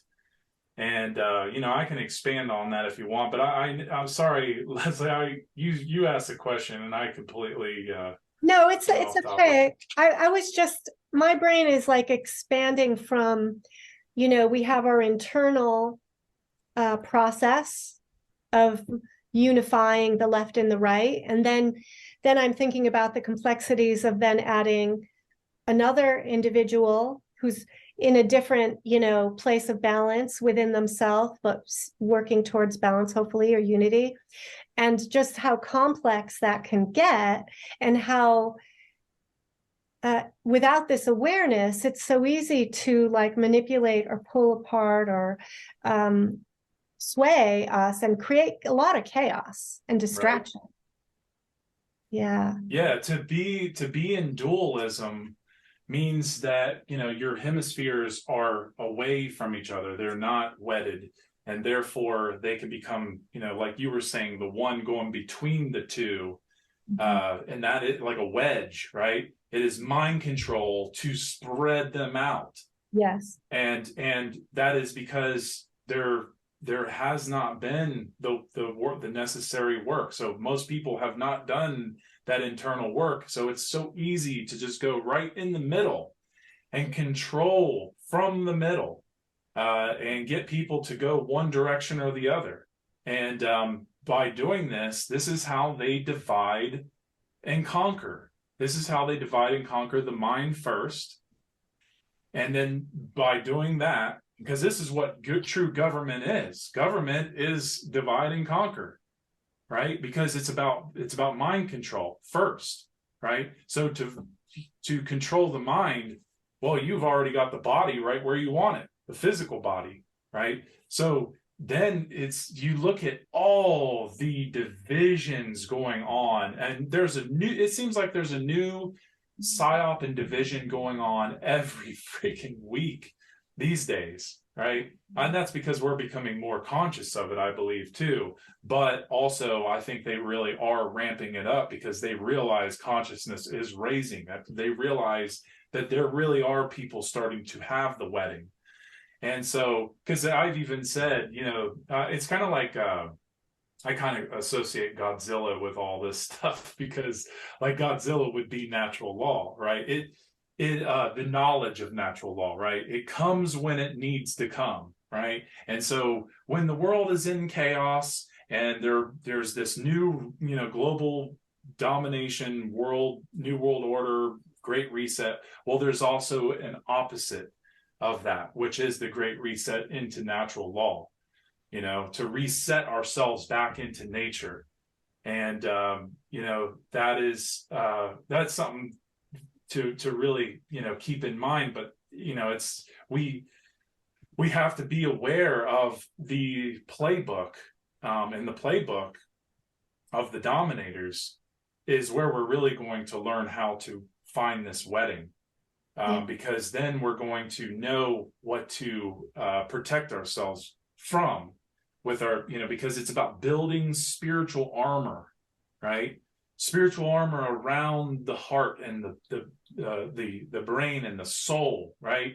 Because once we really build that spiritual armor, that is when we are starting to care. That is when we're starting to realize, okay, these divisions are prisons, and we have to escape both of these prisons in order to unite in the middle to be free. Because the prisons are on the outside, but the middle is it's like the circle dot. The middle is freedom. The middle is where we're going to find freedom. And as long as we're kept in that circle, as long as we're kept imbalanced in our hemispheres, then it's just a constant chaos. It's an easy place to manipulate people. Yeah.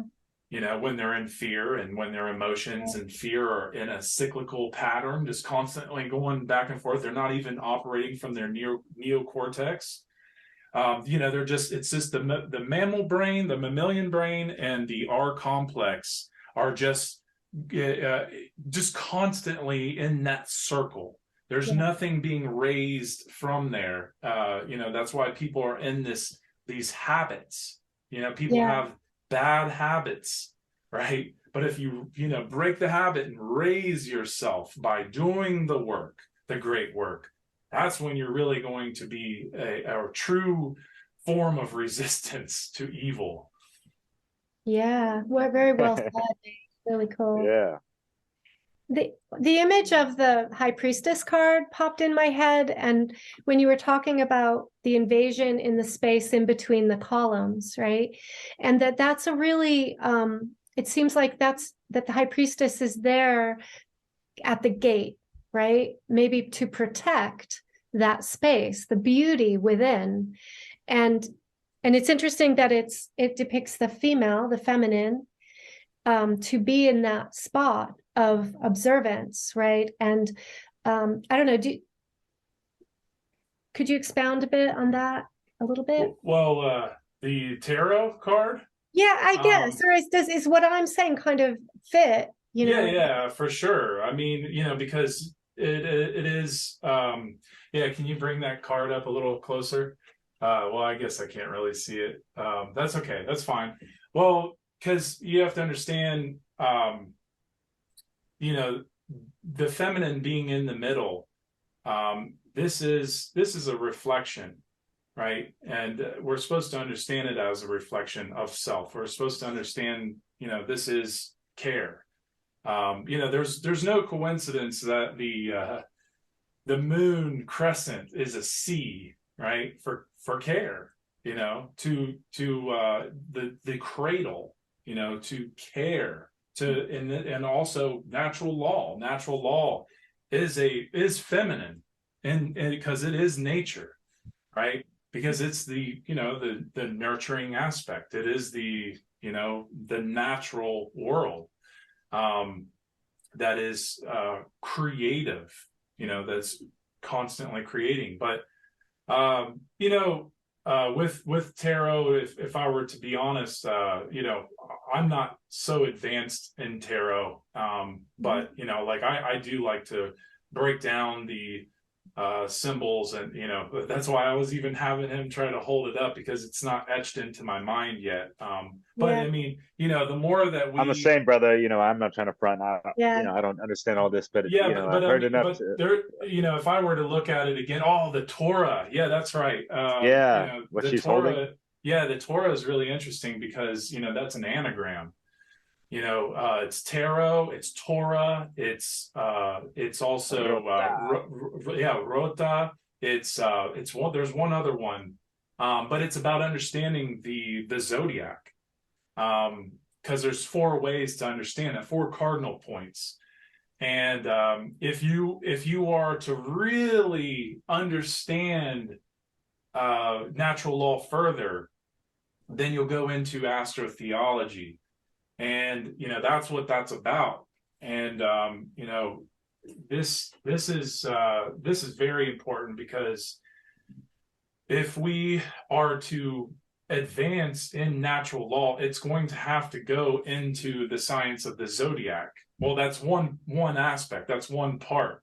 And so the more that we and that's she's holding it, that's and remember, she represents care, so you have to care enough to go into that rotating Rota, in the Torah. Look into the knowledge of the Torah, look into the knowledge of the tarot.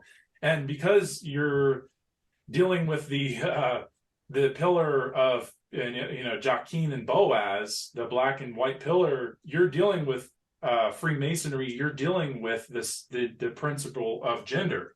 And so right. And obviously you can see the tree of life in the background, and where everything is associated. There's no coincidence that her head is in Da'at, and the 10th Sephiro. And I'm telling you, there's just so much to open up. That moon, I love that moon crescent with that little It's like the flowers in the back are making the Kabbalah, right? The tree, the tree of life. Yep. Yeah, interesting. Yeah, so many connections, right? Yeah. Absolutely. And see, that's the thing. Like, I think, okay, just like you have, for one, natural law first. This is just how I understand it. Other people might have different ways of how they approach this, but I say natural law first, because it's about the crux, right? Mm-hmm. Because otherwise, if you go into Freemasonry without natural law, you go in the dark. And honestly, I don't think you could ever really truly understand Freemasonry without natural law, because for one, even when you get to the second degree, there's in true nature, there is no way that you can even pass in the second degree without understanding natural law. And the thing is that it actually, because there's tons. I mean, Freemasonry is the esoteric teachings of Freemasonry are filled with encryptions or green language. And so the second degree is the past degree, but you cannot pass. Thou shalt not pass the second degree without understanding this law. And so I forget my point. Oh, so that natural law is the crux. But then I would say, because Freemasonry is at the center of all esoteric teachings, right? Then that means that I think it's better to learn Freemasonry and then learn Kabbalah and tarot. And I would say Kabbalah and tarot can be learned together because they are, I'm even working on a board right now, like a really big board made out of masonite. And I'm going to make all the Sephiroth with all the tarot, and I'm going to make a video of that eventually someday. It's on a back burner, but Cool.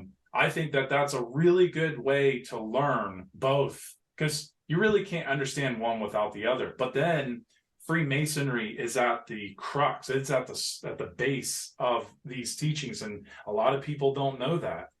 And it's because Freemasonry is heavily demonized, and there's a reason for that. They go to the root. The dominators go to the root. They're trying to suppress the knowledge of natural law and Freemasonry because they don't want anybody to know these things because these are what make an unfit slave. Yeah, Right? that's their modus operandi. And yeah, I'm gonna post some links in the description. But just while I have you on right now, that anything off the top of your head that would be a great resource or reference to look into that really talks about the pure mystery teachings of Freemasonry, for example. Well, yeah, I mean, anything to do with Manly P. Hall.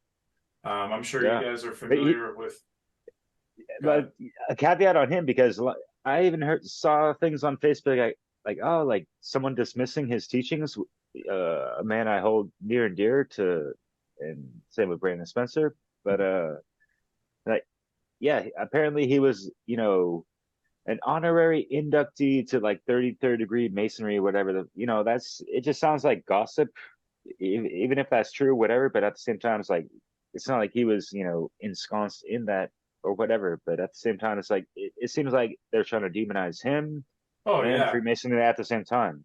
yeah, absolutely. I mean, anybody who has come out of the lodge, or the actual uh, physical lodges and taught Freemasonry is heavily demonized because a lot of Mason, well, all lodge Masons are under oath, and so because of this, they can only say so much when they're under oath. And man, the Masons I've been listening to, and I really try to listen openly all the time to anyone I can who is talking about Freemasonry, who came from the lodge, and you can learn a lot of very powerful exoteric knowledge from these Like Randall individuals. Carlson, for example, someone like him. Who? Randall Carlson, I believe. Carlson. Does that ring a bell? Is he from the Rubicon Lodge? I'm not sure. I got no idea, but yeah. Well, yeah, probably. I mean, But his name's look kind of at popular. Manly P. Hall. Manly P. Hall came out and he taught, and he did not care. I mean, I don't know his full story, but I just know that man is heavily advanced in this occult. All the mystery traditions. You can learn so much from that man. I mean, he has made enough knowledge where you could just learn just from him, and still you could study one of his lectures for 5 years and still keep learning. It's just that much knowledge, and I have a high appreciation for that man. I mean, he was he really deserved the 33rd degree.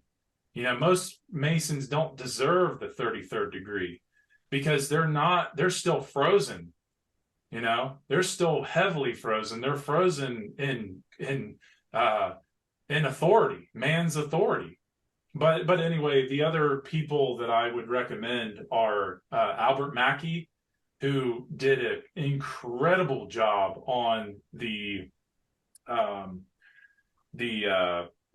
Encyclopedia of Freemasonry. He did 2 volumes. Well, he did all the letters, and I mean, I learned so much from that guy.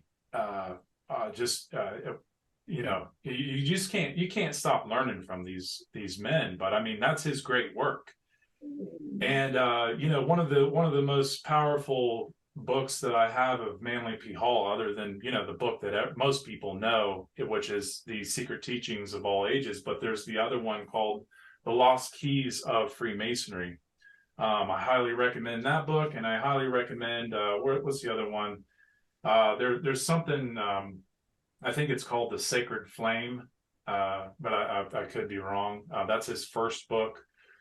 I think I'm saying it wrong, but it's something to do with the flame, the sacred flame. It's really, I mean, it's just incredible that man was already producing work in such an early age.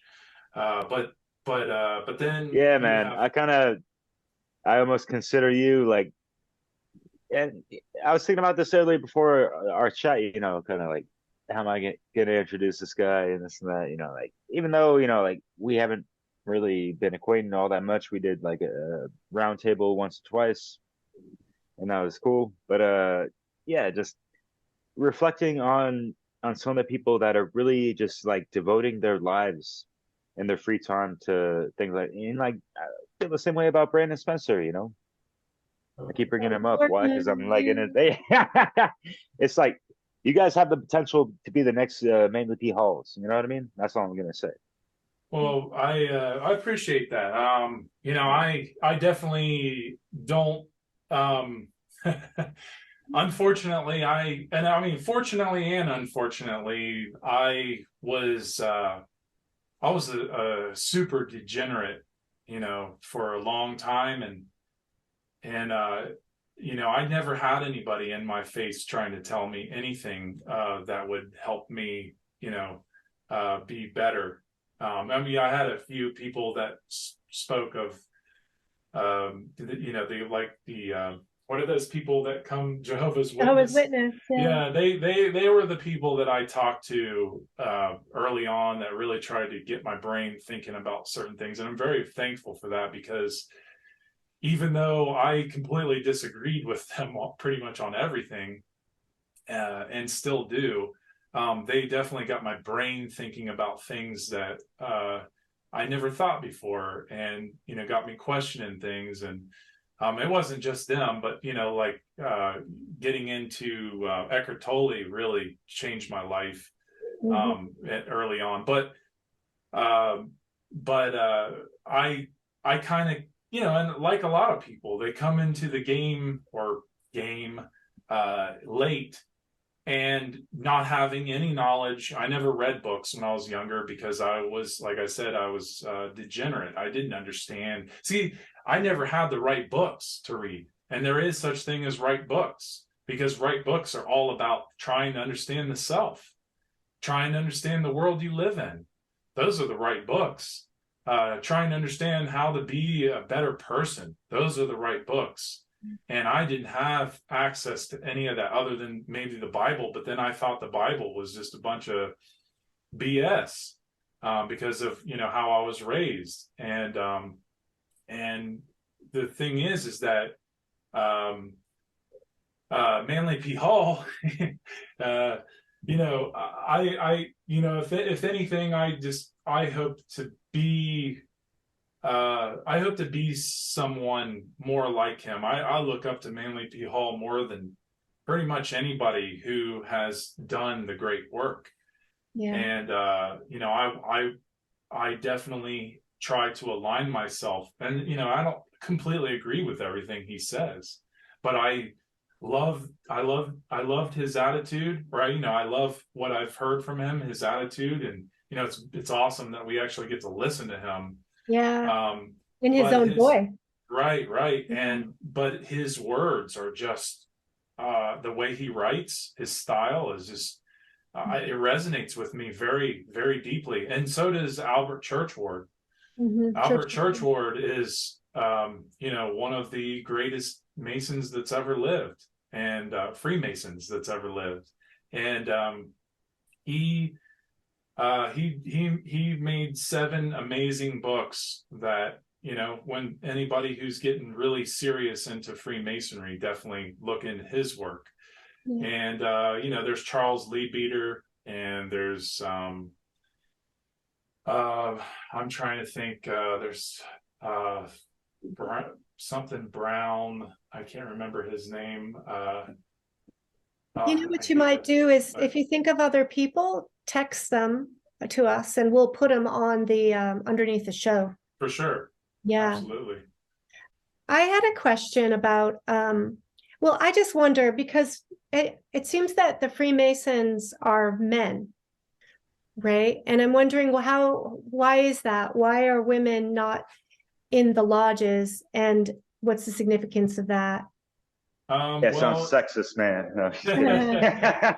Well, this is just my own interpretation or my own way of seeing it. It's not something I fully have looked into, but there is such thing as the Rainbow Tribe, which is a very low level Masonic lodge for women and typically older women.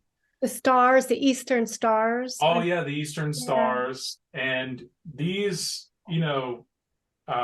these are really kind of like the Shriners. The Shriners are basically like they're an exoteric Masonic lodge. They're kind of like people who will do something for you if you do something for them, kind of thing. And they kind of have a little bit of higher rankings because, well, like I said, there's a lot of Masons that don't deserve the 33rd degree, and a lot of Shriners get this so-called 33rd degree in their lodge. Donate money, and I don't want to sit here and bash on all the Shriners or any of the people in these lodges, but what they're not doing is they're not helping take the knowledge. We live in the age of information. They're not bringing that. If they have knowledge, they are being occultists. They're holding this knowledge, and they're not helping humanity as it suffers immensely. But they have a lot of money. These people have a lot of money. They can be secret societies, but they're really not. They're out in the open. But their money exchange is in secrecy, and there's all kinds of things that are just they're very surface level. I mean, and they do good things for their community, but I think a lot of it is just virtue signaling, just to say, hey, I'm a Mason, and I'm helping, charity, and I'm, and I'm not saying like that's bad, but I'm saying that they definitely do not have any idea of the esoteric teachings, because if they had an understanding of natural law, then they wouldn't be doing what they're doing, and therefore they don't deserve the 33rd degree at all. And that's my take on it. Sure. There's a lot more to it, but so Derek had to truly move, and we lost him. So I hope he can come back. I just realized that. Yeah, quickly. But I was thinking we're getting close to really needing to wind down. I'm hoping Derek comes on before we finish. But I wanted to see if based on your knowledge base, and your understanding, what would you say is the path to dissolving the divide from your perspective? Well, I mean, again, I think it really comes down to being more open to the idea that you're in a polarized dialectic. And that means that if you're someone who's super, based in religion, try to be more open-minded and see that maybe you're in an imbalance, and go more into the left-brain aspects, go more into the left-brained ideologies, go be more skeptical, like an atheist, because the thing about being an atheist is it's about questioning this religious doctrine that we're taught from an early age. That's why a lot of people go into atheism. And I think there's a healthy reason for that. But, obviously people get stuck in that religion because that's what it is. And it becomes something worse, much worse. But, it's same thing with the left brain. If you're more left brained and you are able to, see that balance is such a good thing to have. A lot of left brainers I've talked to, they have very difficult time with right brain ideas or right brain aspects. And because of that, they're like, I want nothing to do with that. That's all, hoodlum, you can't prove anything. Only science can prove everything. And therefore materialism, right? So people in that, the way I've reached them is, with the idea of balance, because balance is, about meeting in the middle. And if you want to see the world get better and you're in a left-brained imbalance, you're going to have to be open to the idea of rebalancing the self. And that means going and doing more, more of the things, the right brain aspects to really bring that bridge together, to really close the gap in between. And, we have to realize that, when we're in, so for instance, to be more left-brained, you're probably in your worldview is probably going to be randomness. And if you're more in a right-brained imbalance, your worldview is going to be determinism. And therefore, if you believe that people have been talking about determinism and creationism for thousands of years, that there's nothing to that, well, you're going to have to question yourself if you're more left-brained, right? Coming from a random perspective. But then if you're right-brained and you think everything is just determined, preordained, there's nothing you can really do to make changes because free will doesn't even exist. Well, then you're going to, stay stuck in a right-brained imbalance, a prison. And so I think it really just comes down to we're going to have to bridge the gap of the determinism and randomness components together to really see what they're about, because there really is, people just don't understand that the deterministic component is just law that we can align to. It is law that binds us. But then, the randomness component is having that free will to choose, right action, or wrong action, right? But it's about fine-tuning the self constantly. If you really care to have the most beautiful ritual within the alchemical marriage, I mean, that to me, that's the most beautiful ritual anybody could have. I mean, at least from my perspective. You're going to have to, if you want to be free, people are going to have to individually work on these aspects and be open to the fact that they're not in a balanced frequency. And people, I'm telling you, so many people are so quick to say, "Oh, I'm balanced," or "Oh, I know natural law. Oh, I'm a moral person." It's like, okay, well, yeah, they're pretty confident, pretty cocky about it too, and I would say even more so disrespectful by saying those things like that. But it's like, all right, well, then if you got it all figured out, how come you're not teaching anybody? How come you're not, bringing it out in the open and helping other people? Yeah, it's like not even lip service. It's like disservice almost. Right, exactly. So there's qualities of being open-minded, being Yeah. flexible, right? And Yeah, willing right. to consider other points of view, other perspectives, to be willing to go to the other side of the continuum on polarity, to be curious, to care, and to care about truth, to believe there is truth, right? To know there is something, there's a destination, there's a point. And that we do seek, a balance, and not just a ping pong game between one side and the other, but an actual integration. Right. I mean, you simplified it so well. That's exactly it.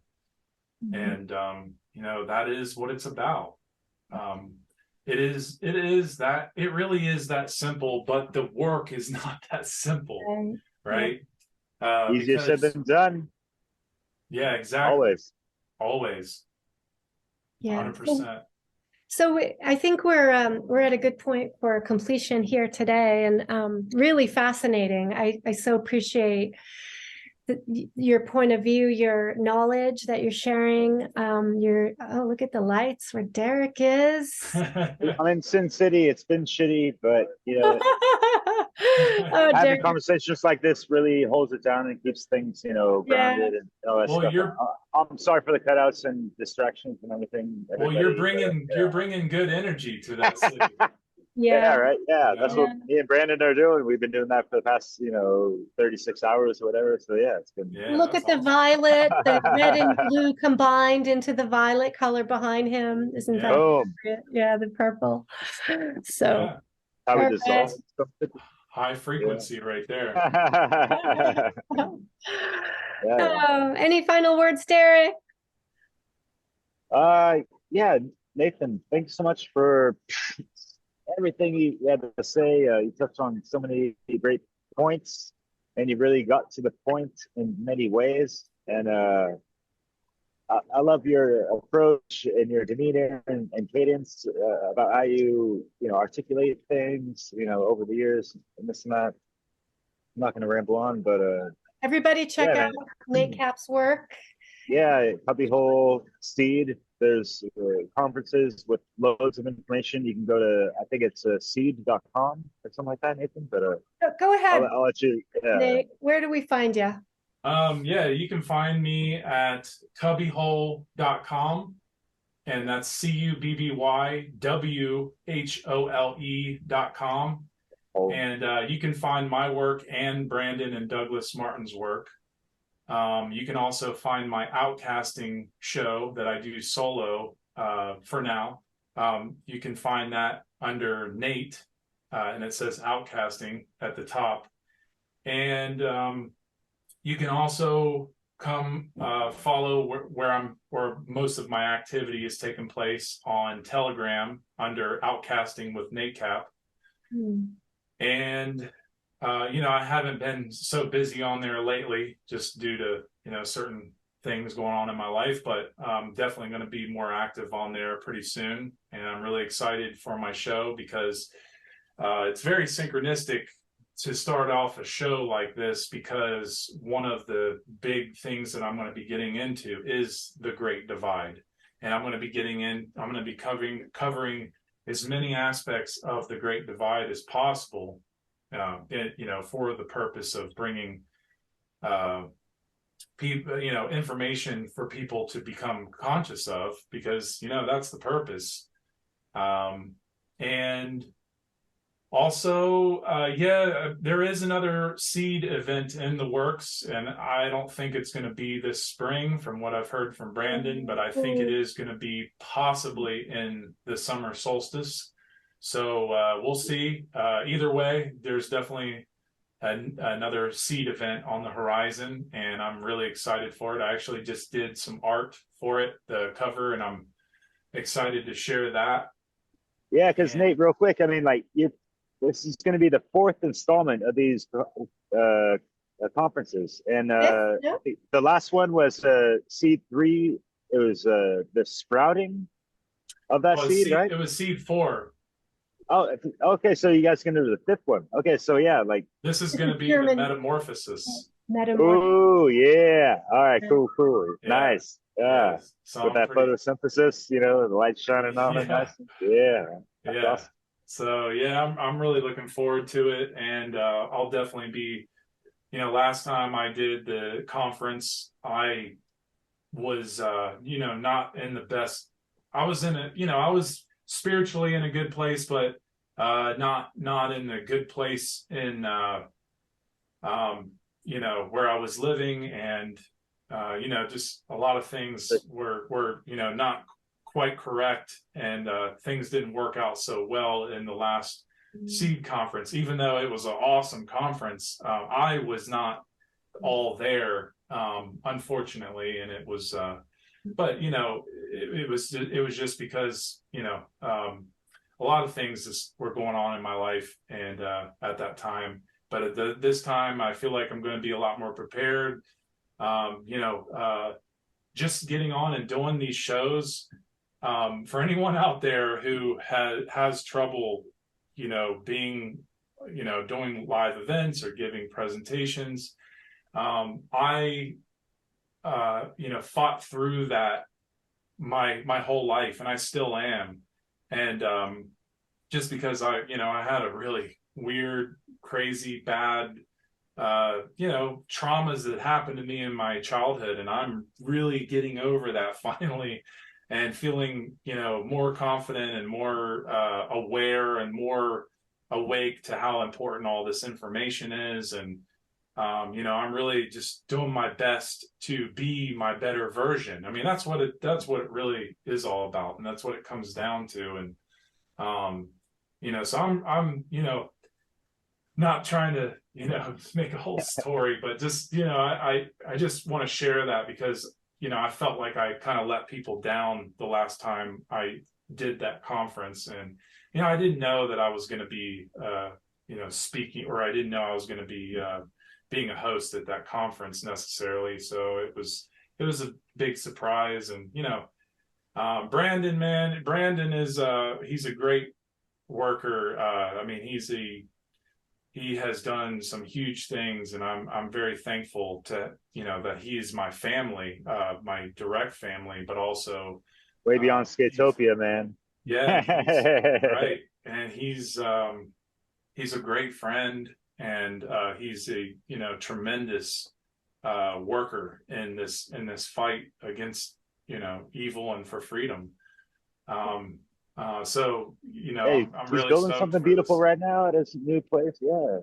We're all doing a little part of that great work. Right, So right, absolutely, yeah, yeah. So I just I want to give credit where it's due, but also I like to from time to time just kind of reflect on some things that I have done, and I never really have had opportunities to speak live about certain things. And I just try to choose when is the right time to say it, so. But I really appreciate you guys having me on this show. I think what you're doing is very commendable.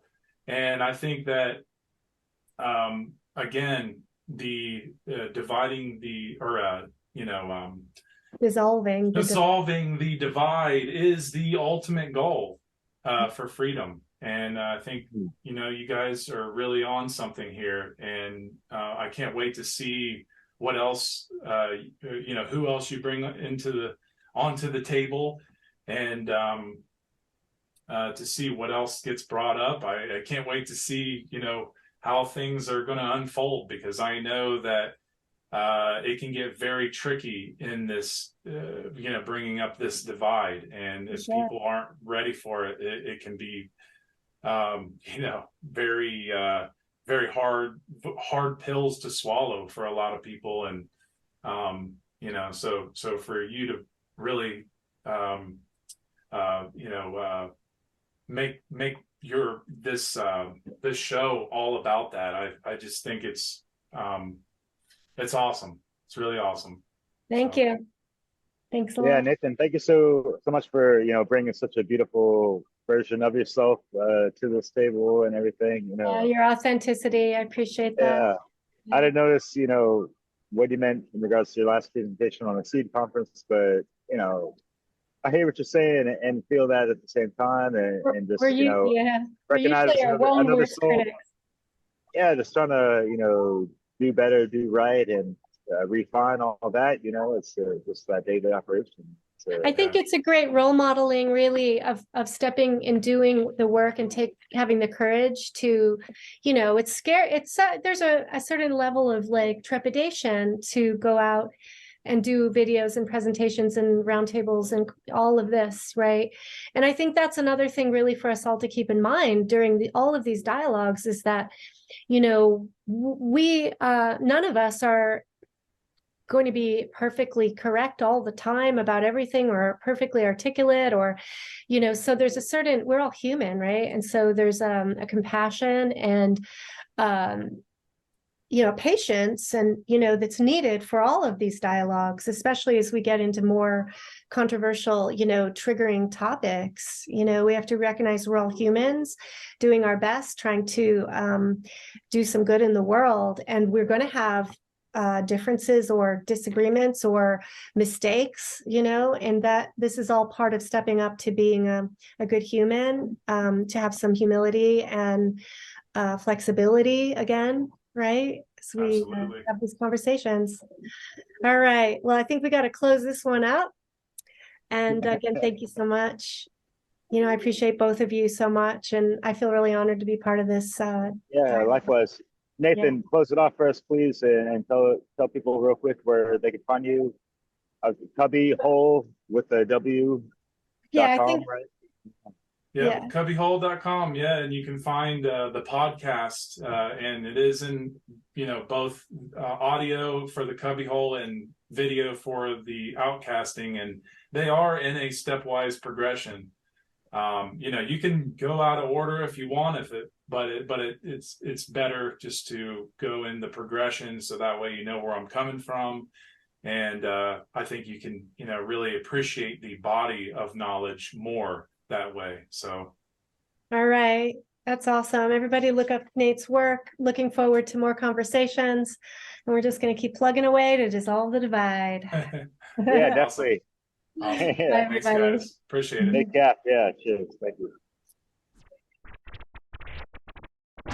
Deoxyribonucleic acidic activation. I cover Earth as she enters the lost stages of transformation, refining self to a state of spiritual gold, a substance only the innermost elders can hold. This is the journey of the soul, the path of perfection, the awakening of the inner Christ, spirit resurrection, the alchemic marriage, return to the heavenly palace. I found the center of self and reestablish my balance. This is the journey of the soul, path of redemption, the awakening of the inner Christ, spirit resurrection, the alchemic marriage, the phallus, the chalice. I found the center of self and reestablish my balance. For what? The journey of the soul, the path of perfection, the awakening of the inner Christ, spirit resurrection, the alchemic marriage, return to the heavenly palace. I found the center of self and reestablish my balance. This is the journey of the soul, path of redemption, the awakening of the inner Christ, spirit resurrection, the alchemic marriage, the phallus, the chalice. I found the center of self and reestablish my balance.